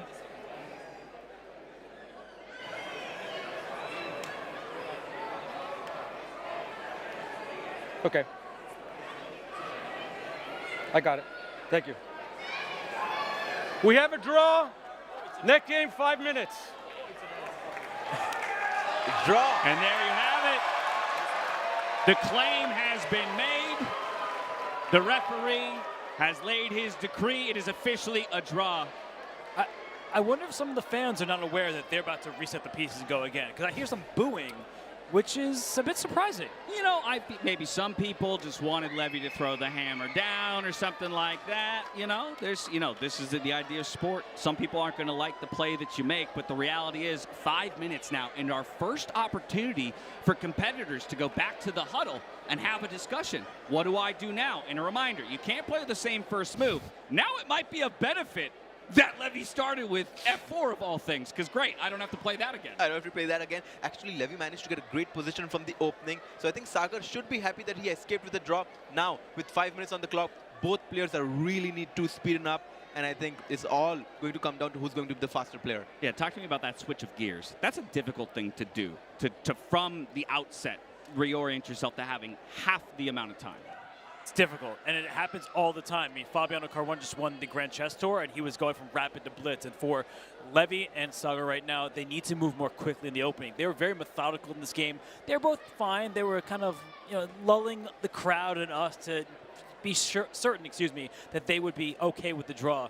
But I don't think they want to play bullet chess. I think that's a little bit too extreme for them both. Okay, so just the one. Now somebody's got to find a victory. If you are on the side of Team India, that's a difficult huddle to necessarily hold, because you don't know what the first move will be. So if I were to put you in that huddle and you had a moment with Sagar to lend him some advice, what would you be calling out? Is there something you notice in Levy's play? Is there just a different way that he should approach it from his own perspective? I think I would definitely not give him chess advice. I think I would give him psychological advice. I think I would just tell him that you got it, believe in yourself, you just have to play quickly, you're doing great, and just go out there and do what you do best. Okay, now on the flip side, Levy, he gets the white pieces. I'm circling up with the likes of, Hikaru, of Fabiano Caruana. Try and insert yourself into that huddle right now. What's the kind of coaching that he's receiving about how he can put the hammer down and keep that clean sweep rolling here for Stop Team fooling USA? around. Stop play fooling normal around. chess and play it quickly. Okay, so by all accounts, I think for both of you, it's less about the technicalities of the chess. It's more about the mindset of the players coming in. Eris, our referee, has given the okay for the game to start. Levy back on the white side of the board, as he is the home player in this matchup, and away we go into a 5-5 time control. E4, E5, we're actually getting very principled chess from both the players. Yeah, now that I said that they should play normal chess, I wish they went for something a little bit more random. But we do have what's called the Scotch game played pawn to d4. And after the swap of pieces, we can see that there are some threats, right? That knight can be captured. Both knights are staring at each other. But for the time being, everything is well defended. Sagar is taking his time on the third move, which shows that he has not predicted this. He was not anticipating it. And Levy's like, yep, I made a good choice in the opening. Bishop to b4 check. Good choice from Sagar. It's not the most common line. It's becoming increasingly popular. You see him laughing. He's like, you don't know this, buddy. Well, and really there's three ways to respond to this, right? The knight can come out and block, the pawn can move forward, or the bishop can come out and block as well, right? Offering the trade. Yeah, and even the bishop here is available. It looks like a rough move because the knight would have been hanging, but it actually tactically was sound. It's a good call dash. And that bishop, it says, all right, you attack me, I'll move back. I think that Levy should continue with his normal development, but I feel like Sagar actually knows more than he initially let off. I mean, if you think about it, he allowed this move pawn to c3 for free for white, but now the point is that the white knight on b1 does no longer have the square on c3 to jump to. That's a good point. It's going to be more difficult to develop that knight or take more time to get it to a square that feels impactful and useful. But that is 3 bishop moves in a row there for Sagar Shah. And typically, again, at my level of play, when I'm looking at getting better, it's an often repeated thing. Early in the game, development is more important, and what hinders that is having to move the same piece multiple times. I've effectively given you 3 moves to develop, and even still, only 2 of my minor pieces are out on the board. When you have millions of subscribers on YouTube, you can get away with breaking whatever principles. you want. That's actually what they say. It's not, learn enough and then you can get rid of them. It's just get all those YouTube subscribers. But in all seriousness, what Harshit said was a really good point. He provoked this move c2 to c3 to take away that knight's access, so white cannot as easily develop. Black is going to try to develop on the king side of the castle, like knight f6, immediately putting pressure on the center. And I think Sagar really is playing nicely, and I truly believe that he tricked Levy a little bit. He acted like he didn't know what to do in the scotch, but he seems quite booked up. He seems quite booked up, and look at the bar, look at the clock. Both favoring black right now. Sagar has taken the initiative on the board, a minute lead on the clock. I have a feeling that Sagar is going to win this game. Oh, wow, calling it already. Because from where I stand, again, feels equal. There's so many pieces on the board. It doesn't actually, in the end, feel like anyone's advantage. So what do you like so much about it? Is it just your perception that he has more knowledge of the position, so you have confidence? Or you actually like the position? I just like Sagar. Okay. That's a good enough reason for me, if I'm being honest. I like him, too. I like them both. But that's the problem, is everybody likes him. So, like, that means that every game he plays, he should be doing well. Yeah. So I second what Harshit is saying, because I know that in all seriousness, he's looking at this position like, that's a tall pawn. That bishop on f3, it's defending, it's not aggressive. Bishops love open space and open diagonals. And for Sagar, he can go right after that bishop. But we keep talking about the bishop pair, the two bishops advantage. He can get that right now. And would you be considering this move pawn to d5 as black just breaking in the center, trying to open up that bishop on c8? Do you think, Robert, Sagar is considering this move right now, pawn to d5? He'd be a braver man than I, and I think that Harshit, you're suggesting some great moves. d5, it looks risky because you will allow white to take this knight on c6, but no, he says, not in this game. Double pawns, I actually find them quite bad in blitz chess. And pawn structure is often overrated, but in blitz chess in particular, you start worrying with the long-term issues. Pass pawns, not easy to obtain when you have double pawns. They also, pawn's best friend is another pawn. You want to protect with pawns, not have them stacked in front of each other. That's interesting. That almost goes counter to what I maybe would have thought. I would have thought, to a degree, in the faster time controls, you could take, you know, more risks or have maybe quote-unquote worse positions because everybody's moving with imperfect knowledge and not enough time to calculate. But in this case, you're saying, no, that's absolutely okay. I would say dynamic risks are often great in blitz chess, but static weaknesses, that's where the struggle occurs. Gotcha. Okay, well, so can we create those static weaknesses? That becomes the question here for Sagar Shah. Still trying to get a point on the board for Team India as we're in our second bout between him and Levy Rozman. 3 minutes on the clock here for Sagar. Blitzes out a move. d5, the pawn break in the center that we were talking about, he goes for it. And he also always has the ability to take that, chop that bishop on f3 when he wants, getting that strategic advantage of bishop pair. Is that starting to feel like the face of regret there on Levy? Time is starting to slip away. Almost half of a bank to deal with of his opponent. And you can kind of see it. I don't know if I'm in a comfortable position anymore. Yeah, it's all funny when you're riling the audience up, but the jokes are gone. Sagar is like, I'm going to take you down. And look at this. First the D pawn, now the C pawn, attacking a knight in the center. And white center is on the verge of collapsing if he's not careful. It's all about who gets the last laugh. Sagar very serious right now. Look at the focus. Look at that intensity with which he's calculating in this position. The time.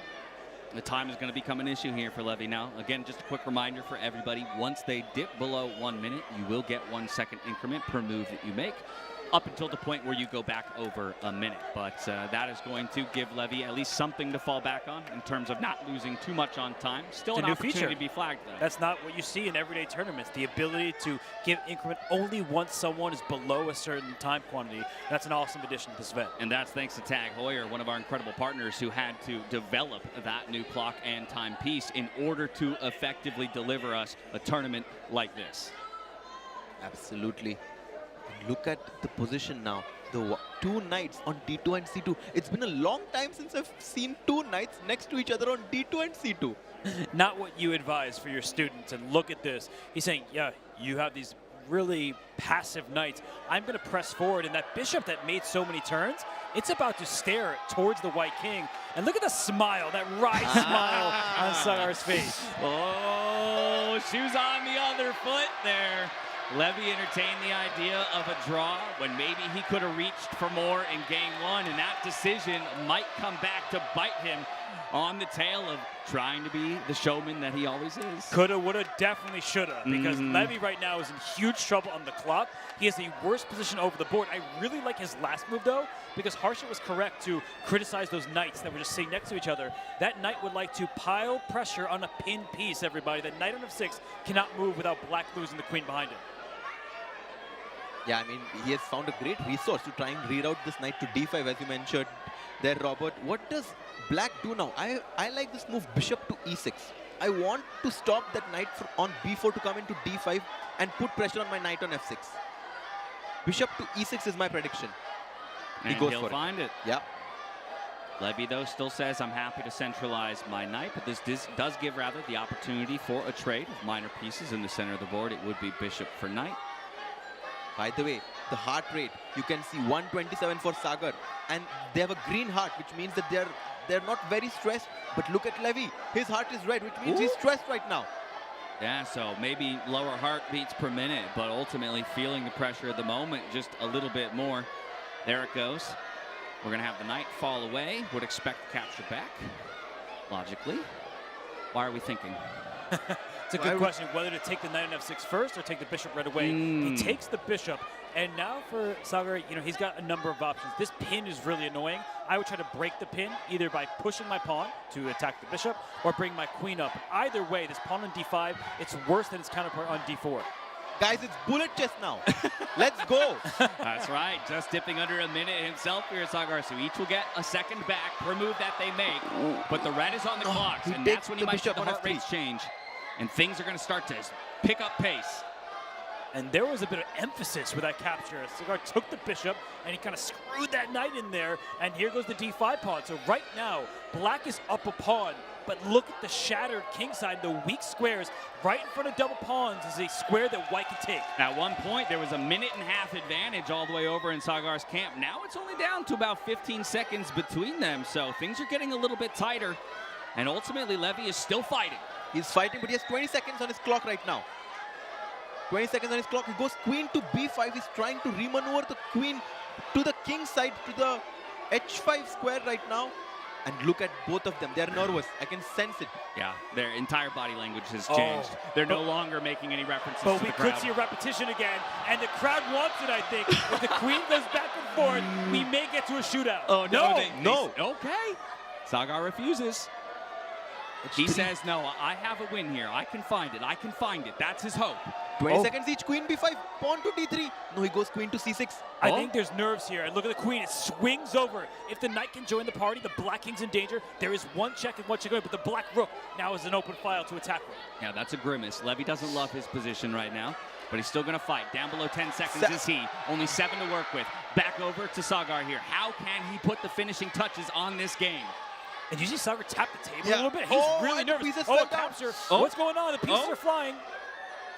Okay, a bit of chaos on the board. Wait, f6 was hanging.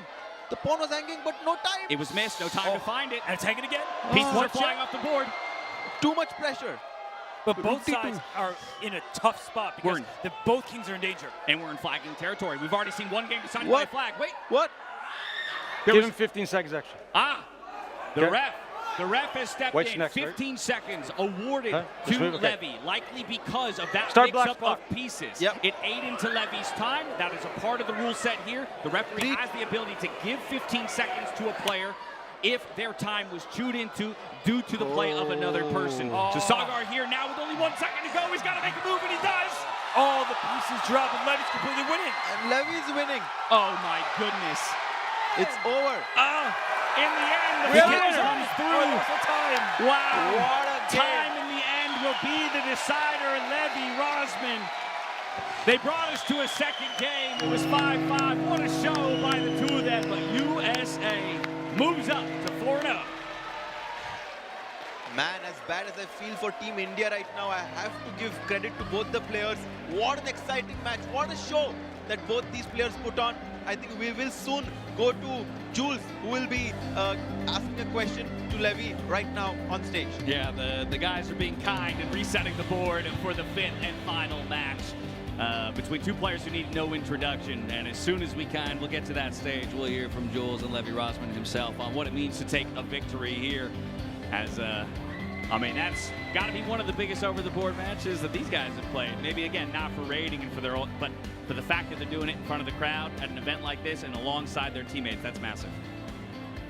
All right, they're taking positions. Let's head to stage. Let's hear from Levy. Be here. Congratulations on winning. Still not working.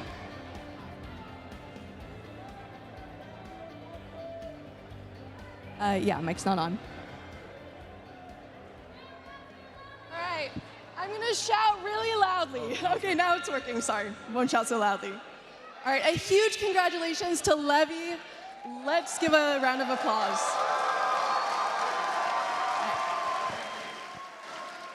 So Levy, that first game, the way you were playing to the crowd, you're basically the Justin Bieber of chess. And I have to ask, with that second game, you seemed a lot more serious. It really went down to the wire. The crowd was engaged. How did it feel at the very end with how it ended? I want to hear your thoughts. I don't know if you, are you gonna, okay. Hi. Yeah, that was, thank you. First of all, a shout out to Sagar for being a great opponent and a great ambassador, and it's an honor to play him in front of all of you.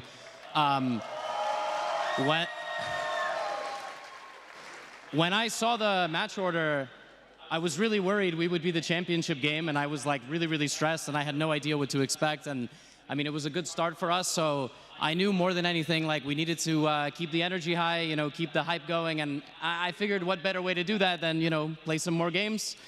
So we repeated in the first game, and then, yeah, the second game was exactly what we want to see, which is chaos, nonsense, and I would have loved to play him also in Bullet, but that's how it went.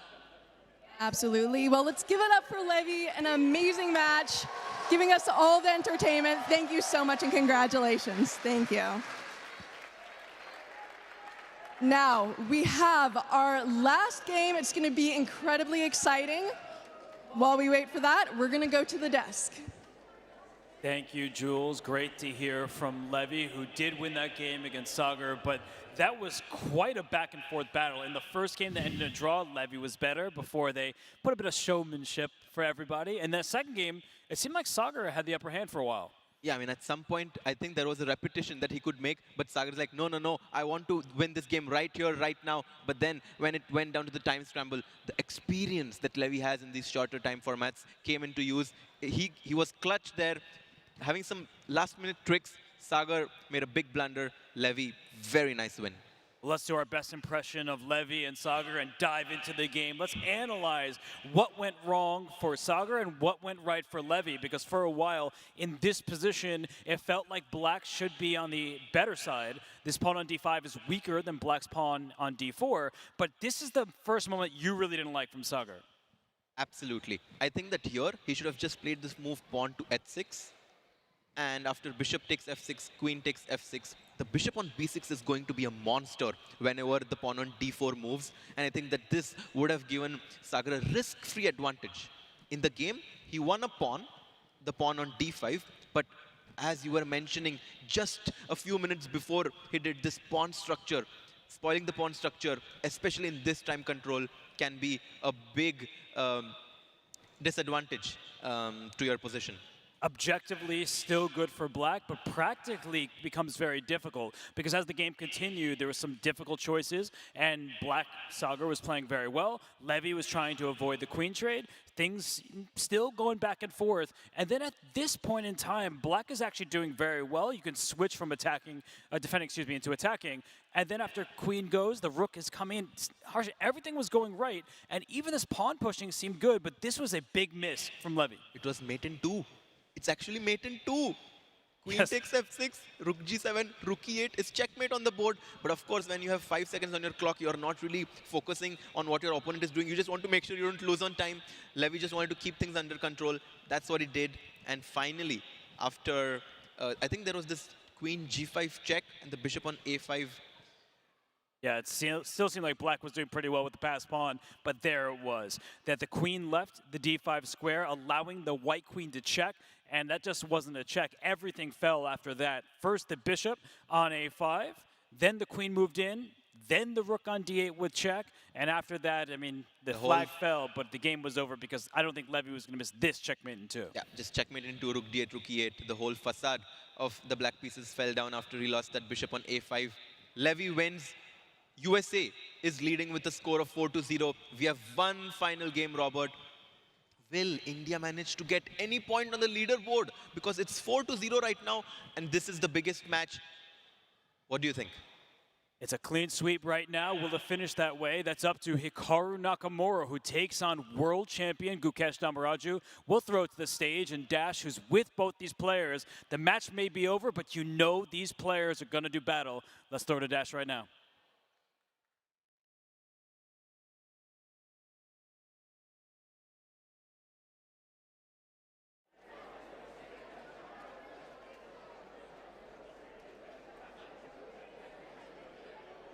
Arlington, we've got one more matchup. And it's a big one. It's a big one. Now our final match of the evening is two competitors who, in all honesty, are some of the most fierce competitors, have an undying desire to win matches. So talk to me about this one. Two of the best in the world, you and Hikaru, stepping into an arena unlike anything chess has ever seen. Yeah, I'm super excited, and I mean, it's always nice to play Hikaru in a faster time control game, and especially with the crowd cheering, it'll be full of excitement. Are you going to get a point on the board for Team India here? I'll try my best. Try his best. But you, Hikaru, you get a say in all of that. Your team has set you up brilliantly. The series is already in your hands, but like we said, it's more about the magic of the moment and what we're trying to do here in the chess world. So give me your thoughts ahead of this matchup, and give me your thoughts on what we've seen already here on the stage today. Yeah, so it's been a really good match. I think the Tani game against Ethan was probably the highlight so far. It went our way, but the score isn't reflective of the overall result. But really, it's just great to see the fans here. They've made amazing contributions. They've been really loud, and I think all of us have enjoyed it a lot. So it's been great. Make some more noise when I play Gukesh, and let's finish this off with a sweep. There it is, calling the clean sweep. Looking to say something about that. Gentlemen, thank you so much. Take your positions, and best of luck.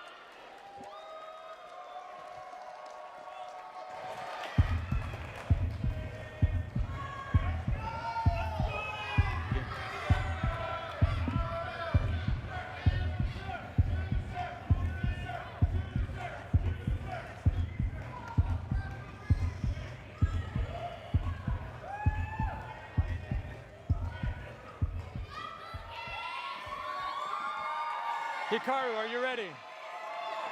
Gukesh, are you ready? Start White's clock.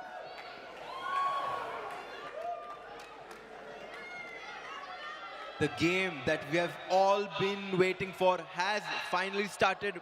E4 by Hikaru and Caruana played by Gukesh. Robert, what an exciting match that we have to conclude this amazing event. And you saw a smile from Hikaru because the Caruana is a weapon that Gukesh often deploys. But in this match, maybe he was expecting something different. But I mentioned this earlier. Hikaru Nakamura, likely in the candidates. The winner of that tournament plays the World Championship match against none other than Gukesh Damoraju. So this could be a potential statement game for Hikaru as these two play each other more and more. I mean, without a doubt. You did hear, though, from Gukesh on stage there. He's excited to play Hikaru in the faster time controls.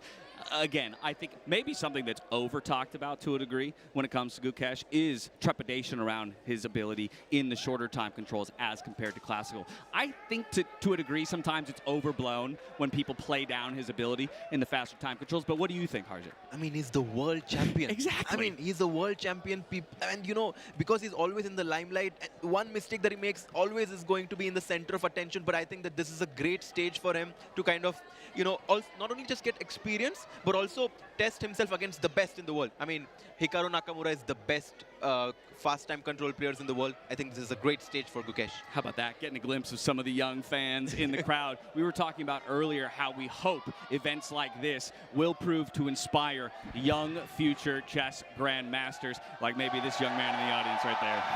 Well, the crowd is roaring after that statement. I think there's a lot of future grandmasters by the sound of it. But in this game, we've seen a series of trades. The dark square bishops are gone, and Hikaru, oh, look at that. There they go, the lip pout. I don't know what he's thinking here, but he thinks that something went wrong for Gukesh. I have a feeling that after knight to g6, this move knight to g5 should be very strong, threatening queen to h5 and potential attack on the black king. And I think that's why Hikaru was a bit surprised by black's last move, knight to g6.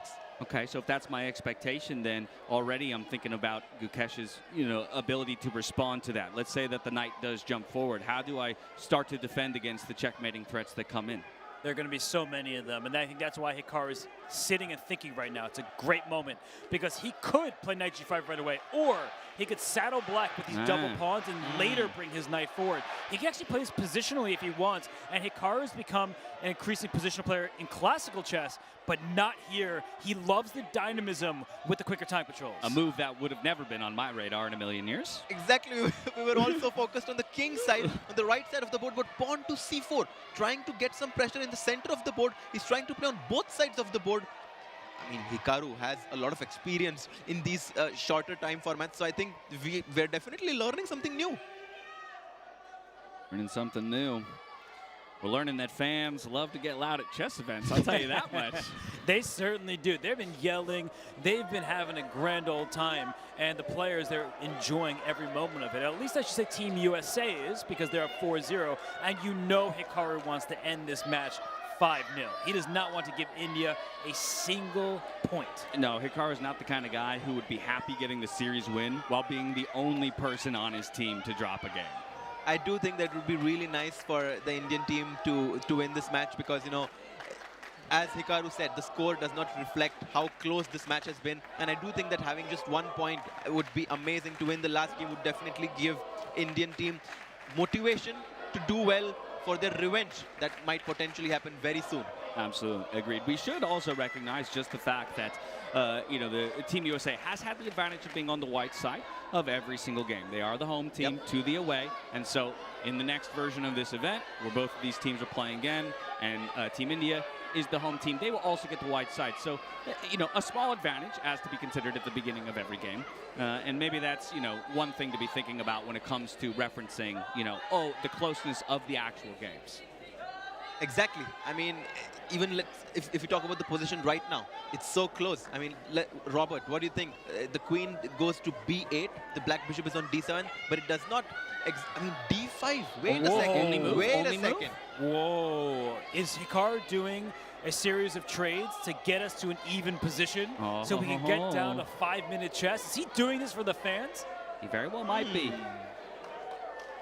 Bishop e6, a move which looks very tempting, would be instantly met by a sacrifice. Rook takes e6. Cannot do that. Cannot allow that. The black king would lack defenders there, and that would be devastating for Gukesh. So he's probably going to defend that bishop. I mean, he could also bring his bishop out to attack this knight and try to initiate some trades. Otherwise, he can protect it and also open up some attacks against the white queen.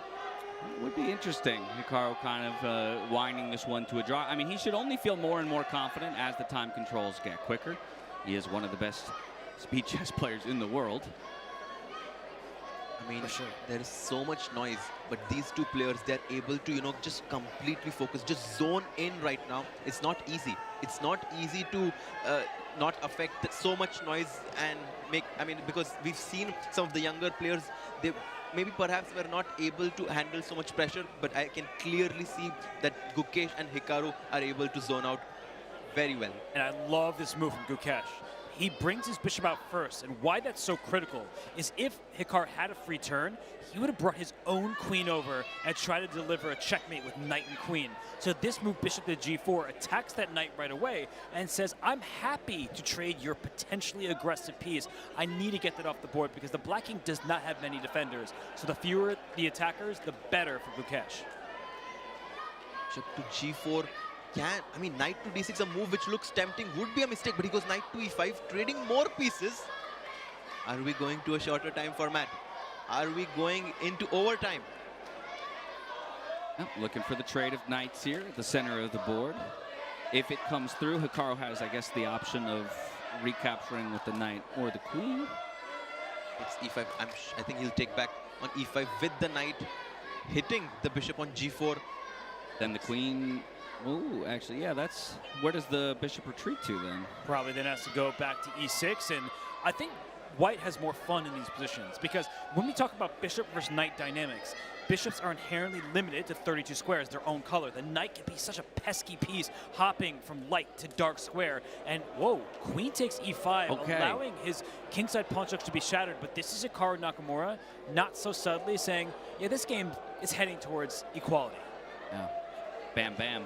A flurry of pieces off the board. Now it's just 2 rooks apiece and 5 pawns. I have a feeling that this is not going to be the last game that we see today.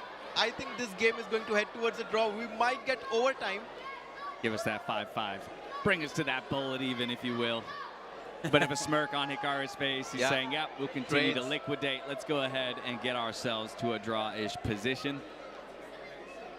Let's go to 5 minutes. Let's give some more fireworks to the fans. Repetition we're about to get. The rooks cannot be traded here. White would have a worse pawn structure in the endgame. So back and forth we go. Only a legal move. It's got to be a claim. It's got to be played, and then we're looking for the claim, and there it is. We'll head to stage where our head referee, Eris, will be standing by. Do you agree? We have a draw. And 5 the minutes draw next. claim. The draw claim is accepted. 5-minute game to come. And now again, a reminder, we go back to our huddles. Both players have the opportunity to discuss with their teams. Where do we go from here? You cannot play the same opening move in the next game for Hikaru. Hikaru started with the king's pawn. He's no longer eligible to do that, but we know how versatile a player like Hikaru Nakamura is. So I think he will play d4, the queen's pawn, and then if that gives a draw, he'll switch to something else. I'm just so happy that we're getting to see more chess. I mean, let's get one more game. I'm hoping for this game to be a draw so that we get bullet chess.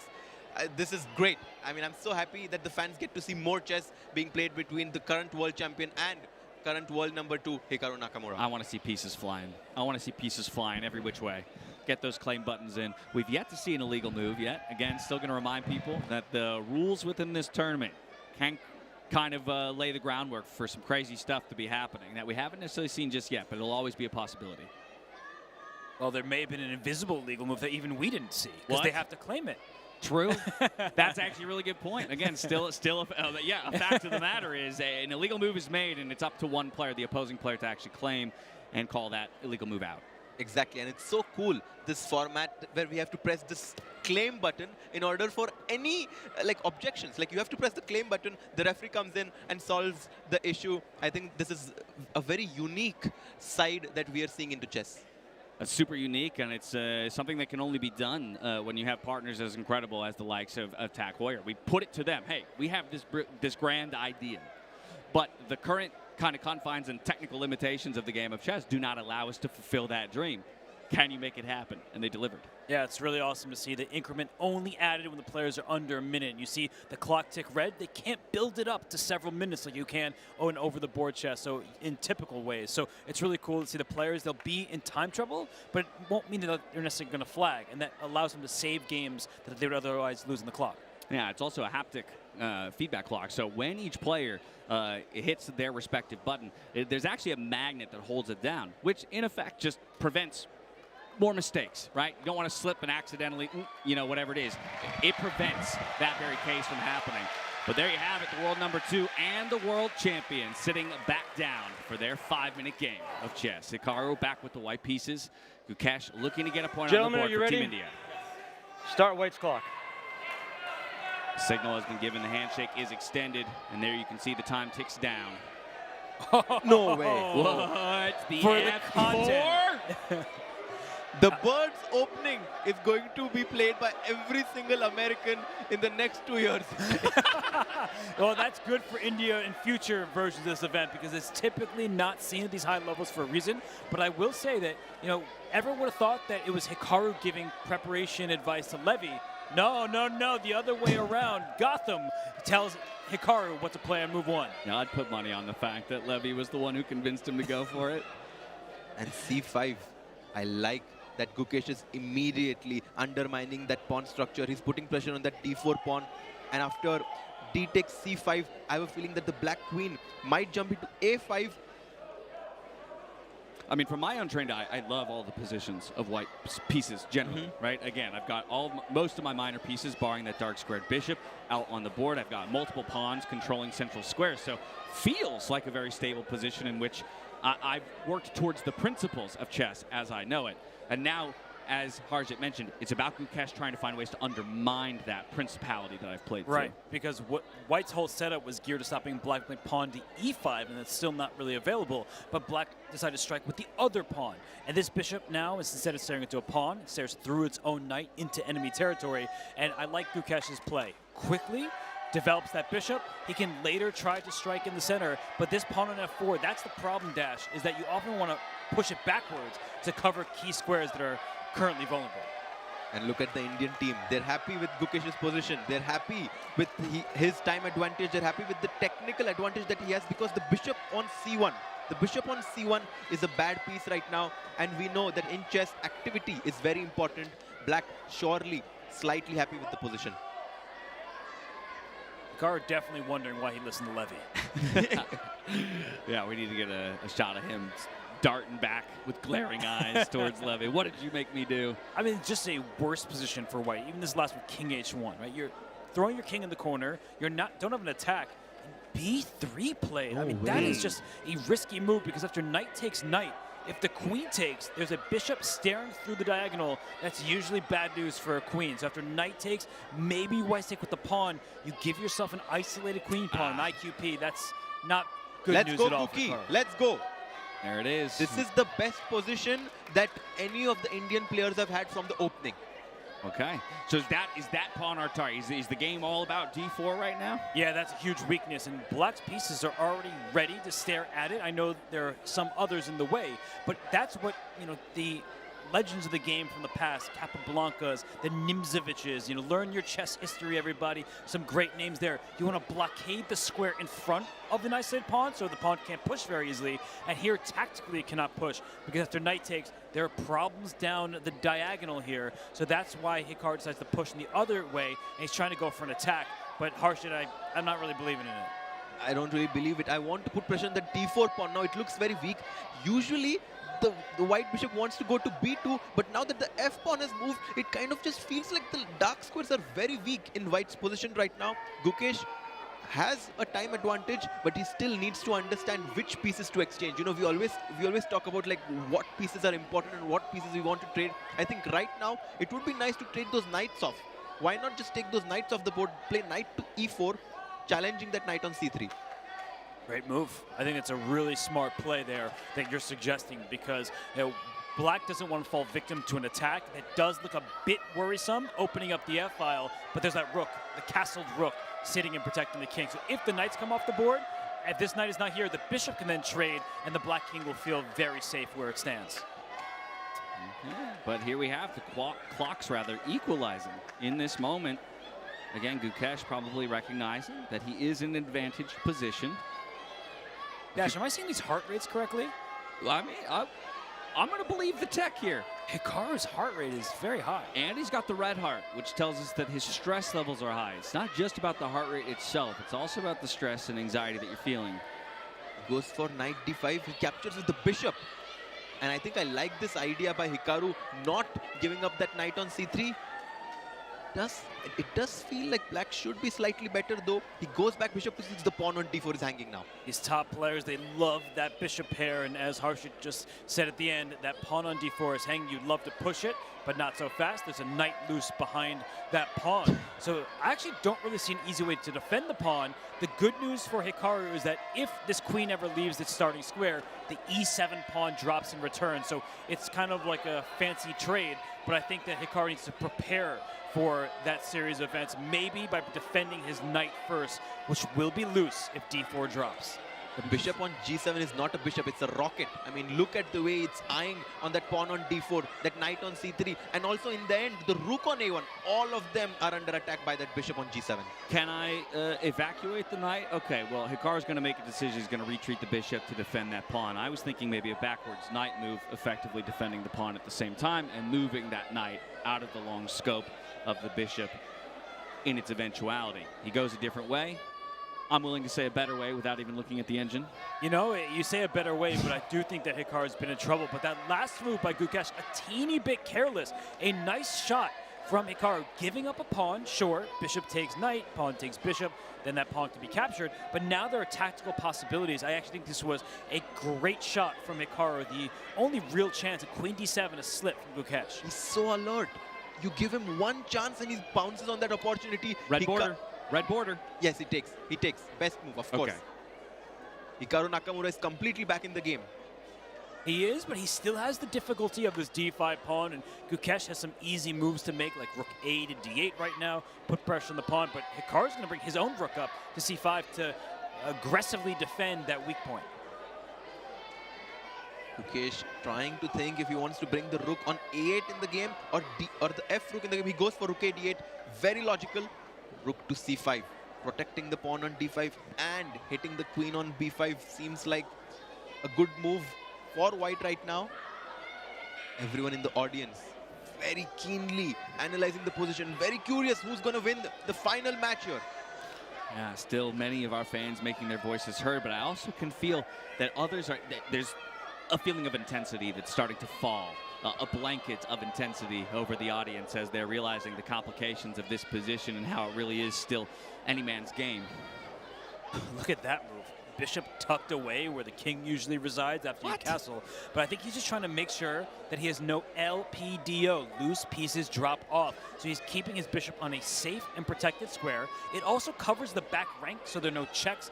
Even if this queen were to leave, rook f1 would maybe be threatening, but not a check, so it wouldn't be a forcing sequence. I actually really like this move from Hikaru. It's a great pragmatic decision. On the contrary, the pawn on d5 is loose, and I do think that the only player who can play for a win right now should be black. Definitely agreed with that. I mean, Gukesh is better. Rook c2. There's a bit of hesitation there from Hikaru, but he wants to defend this weak point, and he has successfully done just that. I think that Gukesh is going for the attack and the defense simultaneously. He wants to blockade that isolated pawn, but Hikaru is going to play around it. Queen c6 becomes kind of a threat. You want to create a pass pawn. If the queens get exchanged, that's very worrisome for black. Goes queen to c4. I like this idea of placing the bishop on d6 so that the pawn on d5 is a permanent weakness there. Rerouting of the queen here, nicely centralized. Now the rook will come over as well. I mean, all of the pieces for black are involved in the game. There is that bishop now tucked away, but of course now the rooks come off, and we're working with a queen and a bishop apiece. We've got 5 pawns apiece as well. And Gukesh is offering a queen trade. He believes that if the queens get traded, the pawn on d5 is going to be a weakness, which the king might just come and take. He believes it. Do you believe it? I believe it, and that's why. But Hikaru Nakamura is like, no, no, no. I think it's a draw. I think it's a draw, and the computers agree with him. Hikaru found the only move there. We saw the red box appear, and he's doing the right thing. But look at the clock, Dash. They are both around 30 seconds. They're in lockstep with each other right now. Flagging is always an option. They do have 1 second increment at this point in the game when they're underneath 1 minute. And both of these guys are well practiced in time scrambles. I think Hikaru knows that this is equal. Gukesh thinks that he has practical chances. If this game ends in a draw, we go to shootout, which is 1 minute each. Let's chess. That would be fun. A huge mistake. The bar. Whoa. It goes down all the way in black's favor. Whoa. Bishop d6 is coming. Gukesh is winning. Yes, he is. The bishop for white is in no man's land. Bishop d6 becomes the idea, trying to trade it off, and then the black king could step over.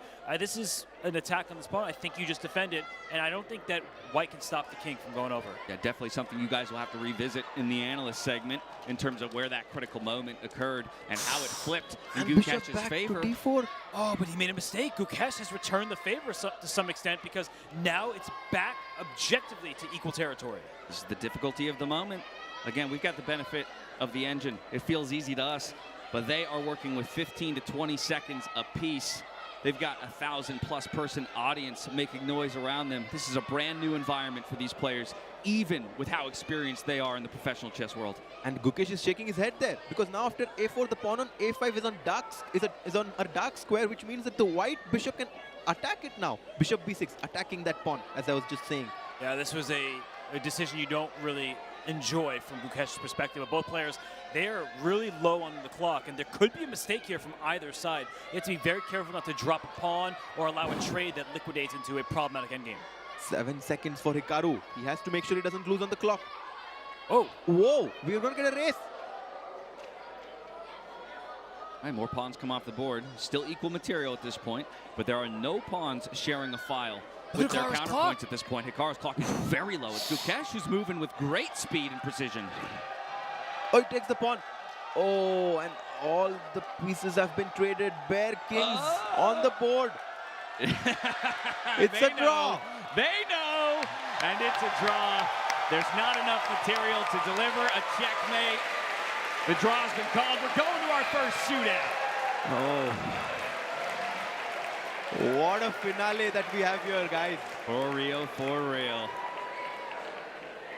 From 10 minutes to 5 to 1. The pieces will be reset. The players will have a moment to speak again with their teams.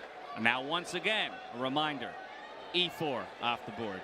D4, right? Or no, F4. You're right. He went Levy's way. Yes. So perhaps D4 will be the opening move of the final board. We've at least eliminated a few of the possibilities. We go back to that conversation about what is happening in these huddles. It's a bullet game. There's 1 minute apiece. Is there much you can say when it comes to the chess itself versus that psychological element that we talked about earlier in the day? In bullet, it's all about intuition and confidence. If you are confident and you play fast, you are generally going to be a small favorite, because I think in terms of the players, both players are very level, right? I mean, Gukesh being the classical world champion, but Hikaru being one of the best like faster time control players. I think it's a very evenly based match right now. What do you think, Robert? Do you think because it's going to be bullet, Hikaru will be slightly more experienced, or do you think that the youth that Gukesh has will prevail in this match? Hikaru is double Gukesh's age, so I think that's going to come in handy. He has so much experience playing late-night blitz and bullet chess. You know, in the shootout that we're about to have for Gukesh, I mean, it's going to be difficult. He is the huge underdog, but it's one single game. I think that's what he needs to rely on. That Hikaru's probably nervous. We saw his heart rate, the stress coming out, and it's just one single game. So Gukesh, he's got to save this best for last here. I mean, he has so much determination, though. He's very young. Maybe he doesn't have as much experience as Hikaru, but he has so much determination, so much tenacity. He always wants to win, no matter what format he plays, whether it be freestyle, whether it be normal classical chess, whether it be shootout, any format, Gukesh is going to give his best to win. He said it himself.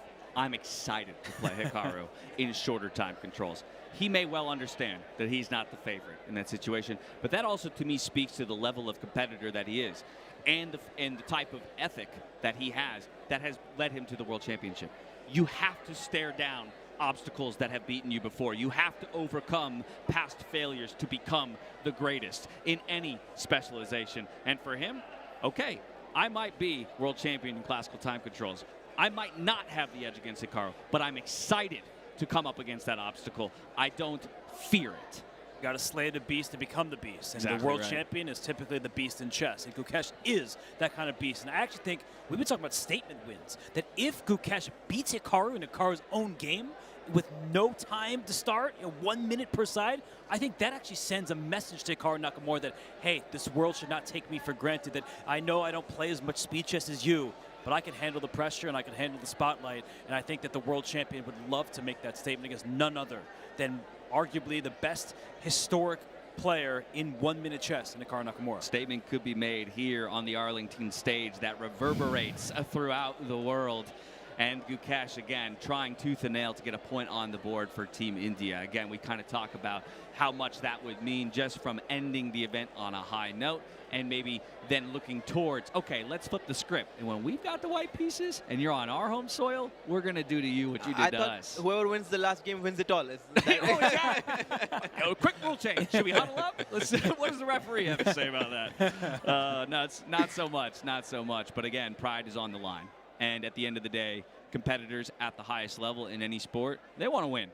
They don't care at this point about the series. They want to beat the guy that they're staring down across the board. And I just turned around. Like, I can see them back there. They're actually discussing what to play, because with 1 minute to start for the entire game, you get that 1 second bonus time per move.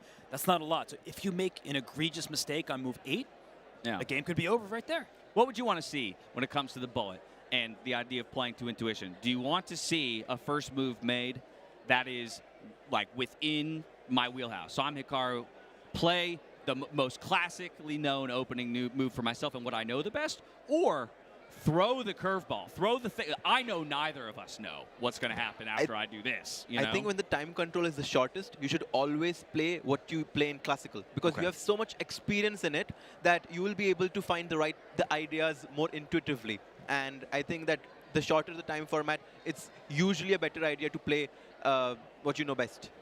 That kind of difficult then. You're playing on the black side of the board, right? Because you, at the end of the day, you have to respond to what Hikaru brings out, and there are only so many decent responses to any first move that is made on a board. And I think a difficulty that is typically said about Gukesh is that he's sitting on World Championship preparation. That sounds like a treasure trove. Dive in there, bring some out. But at what moment? Is it the moment when you're already lost the team match in a single game of 1 minute chess? Probably not. So he is going to have to rely on his knowledge, but also maybe keep some secrets for future games. And look at Gukesh. He's practicing to play very quickly and press the clock. He's like, I just want to make sure that I don't take even 1 second to make the move and press the clock. I like it. I like it. And again, it's a new environment. It's like playing on a new field. Right. Right? You gotta get that tactile feel for what's sitting in front of you. And here you have it, folks at home, those in the venue. Our final match of the evening. It all comes down to this between the world champion and the world number 2. It's a bullet game, 1 minute apiece for personal Gentlemen, are you ready? Are you Start White's ready? clock. Here goes the clock. We go. Off we go. It's a B4 push to open things up here for Hikaru Nakamura, and we are off to the races. And for Hikaru, he is playing on the queen side of the board. He's pushing his pawns forward. And you see a triangle from black. You have this triangle towards the center. It means you're very well defended, but you have a bad light score bishop. So Harshit, some good news for Gukesh as he strikes forward, but he has some things to figure out as well. Absolutely, and I want to break with this move pawn to e5, opening up my bishop on c8. That's what black is aiming for. So I think a move like rook to e8, queen to e7, preparing e5 will be on the cards of Gukesh.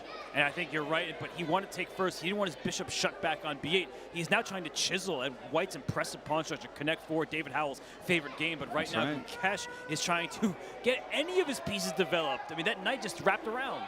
This feels suffocating already at this point for Gukesh. Like, where do I put any of my pieces? I'm completely blockaded behind my own pawns.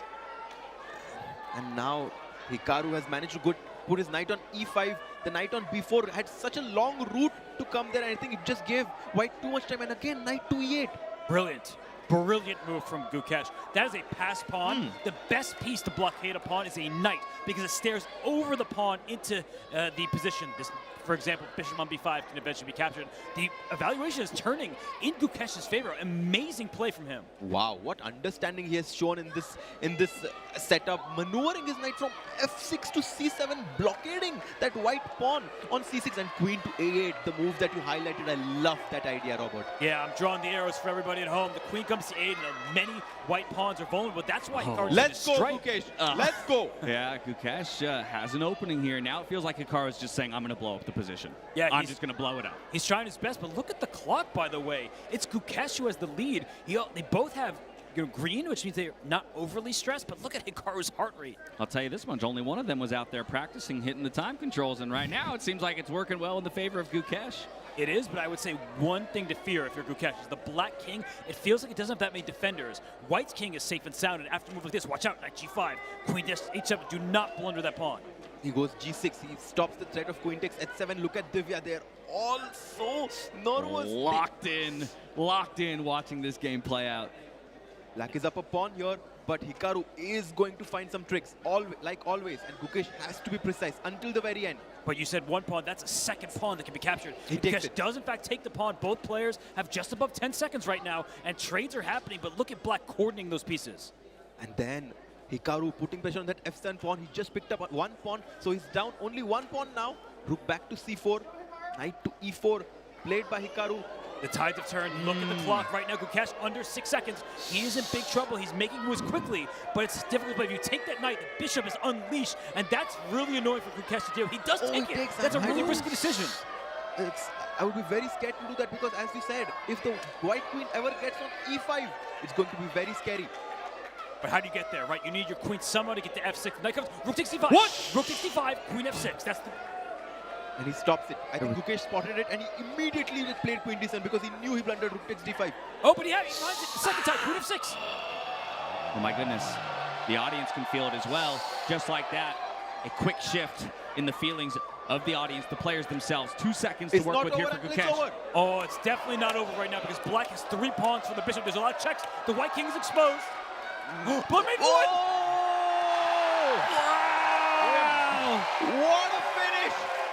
Hikaru wins with checkmate on the board. Look at that. Checkmate, USA versus India. And it ends in a checkmate delivered by the world number 2 to the world champion. Hikaru gets it done. The clean sweep, 5-0. The clean sweep, the brooms are out. You can hear the chants in the background. Hikaru Nakamura said, not today. You're not going to get that last point.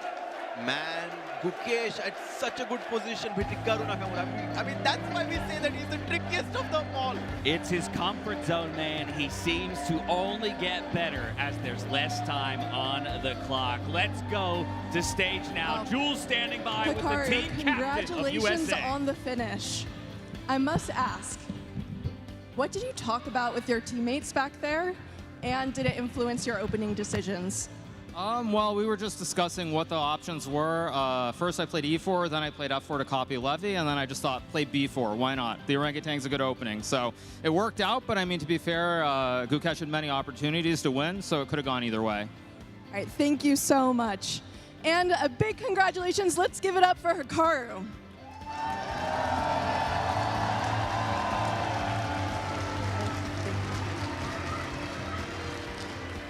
All right, stick with us, folks, because we are going to give awards to our winners. But for now, we're going to analyze the game, so back to the desk. Wow, wow, wow. The winners, Team USA. We knew that. Harshit, you've moved next to me. We're becoming friends again. The match is over. I just wanted to congratulate you. Oh, thank you. I didn't do anything besides talk.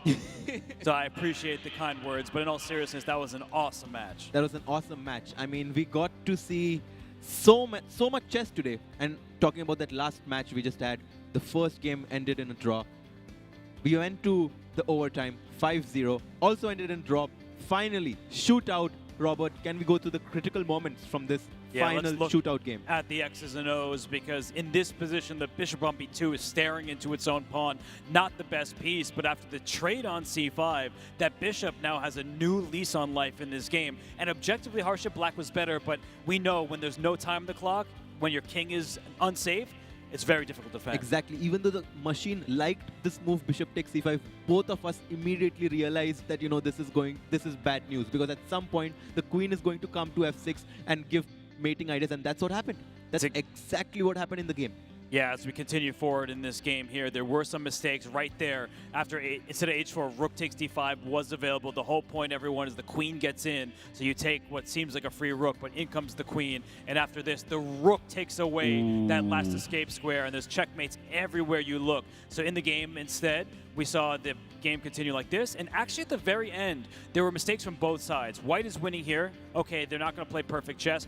Rook e4 was actually the best move to go after the white queen and king. That would have been winning for black. 3 seconds on the clock. And then here, right? Like this position, it says it's a draw because of the check.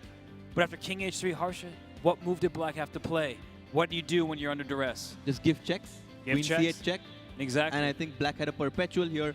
But of course, you know, when you have this little time on the clock, you just want to make a move right next to, like, the clock. And that's what he did. No, he goes king f8. Yeah, he thought that the king is escaping from e7, but he forgot that the queen can give a check on d8, and that's not just a check, it's checkmate. Yeah, the bishop covers g7, the queen gives the check and covers the remaining escape square. So for Hikaru Nakamura, who has so much experience, he's the puzzle-solving beast that he is. I mean, he finds these checkmates in areas where other people make the mistakes. So Harshit, that's what ended this match, and I guess any final thoughts about what just happened in this matchup, checkmate? You know, USA versus India. I think that Team USA played fantastically well. That being said, I have to give a lot of credit for Team India for, you know, coming here all the way, traveling from different parts of the world. Some people were playing tournaments. They still came here. Finally, it was Team USA who won. But I think we have more to see from this exciting matchup, India versus USA, because I'm sure the whole Indian team is looking for a revenge. Let's wait until the next match where we will see the Indian team taking on the USA team when the players come in India. Yeah, it will be awesome to see that 5-0. Absolutely unexpected result, but it's a clean sweep. Team USA defends the home turf here in Arlington, Texas. And with that, I think we are going to throw to the stage. It's time for the closing ceremony. There's some awesome things that are going to be awarded. I won't ruin the surprise, but I think Team USA, those players are going to be super happy. So without further ado, you see the players there. Let's see that closing ceremony begin as Dash, Jules, and the crew take care of business.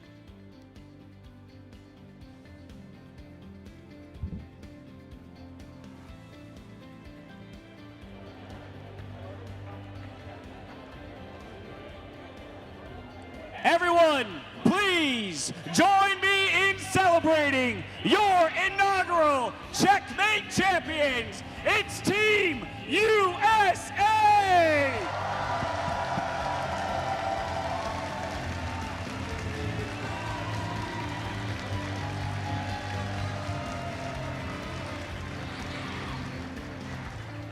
In securing victory for their nation in a 5-0 finish, it was definitely a battle that delivered highs and lows, Dash. What an exciting journey. Everybody here in the audience and at home had a good one. They delivered for us. But now it's time for us to deliver for them. Awarding one of these incredible watches to each member of the winning team, courtesy of one of our incredible partners in Tag Heuer. To help us present the awards, I'd like to welcome Gabrielle Ayala, brand manager for Tag Heuer, to the stage. Gabriella, thank you so much, first of all, for being such an incredible partner. These watches are absolutely spectacular. The timepiece that you guys designed for us delivered in every way we could have imagined. But before we award these 5 very deserving players, I just want to hear from you what it means for Tag Heuer to continue your investment in the world of chess, and also maybe a little bit about these watches that you guys have crafted for our winners. Thank you so much. It's truly an honor to be here today in representation of Tag Heuer, the official timekeeper of today's amazing event. While we know our roots are typically in motorsports, we also have a historical connection to chess timekeeping, dating all the way back to the 1960s. Like racing, chess demands precision, strategy, and endurance, the same values behind our Design to Win philosophy. Today's winners embody those same values, and it's only fitting we honor them with a Tag Heuer Carrera chronograph, a timepiece inspired by our racing heritage and crafted for performance. The Carrera combines timeless design, modern engineering, and the same clarity and precision needed to win. On behalf of Tag Heuer, congratulations to our champions.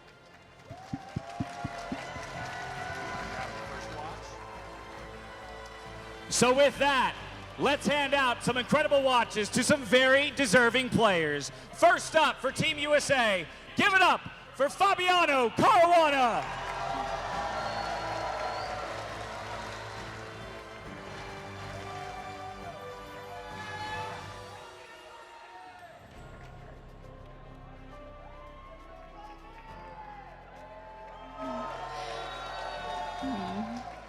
And next up, let's give it up for Carissa Yip.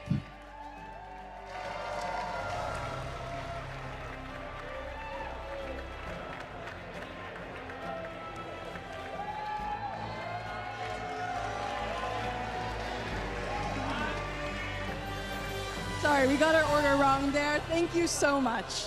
Next up, let's hear it for Carissa Yip.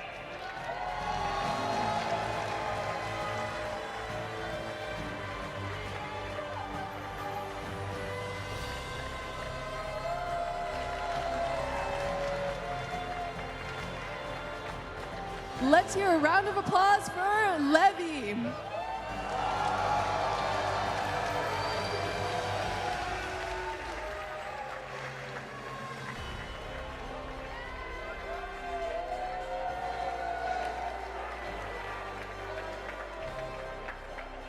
And finally, let's hear it for your team captain of Team USA, Hikaru Nakamura.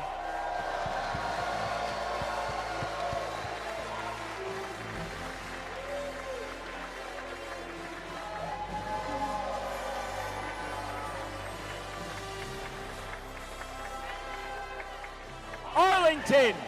Give it up one more time for your Checkmate champions, Team USA!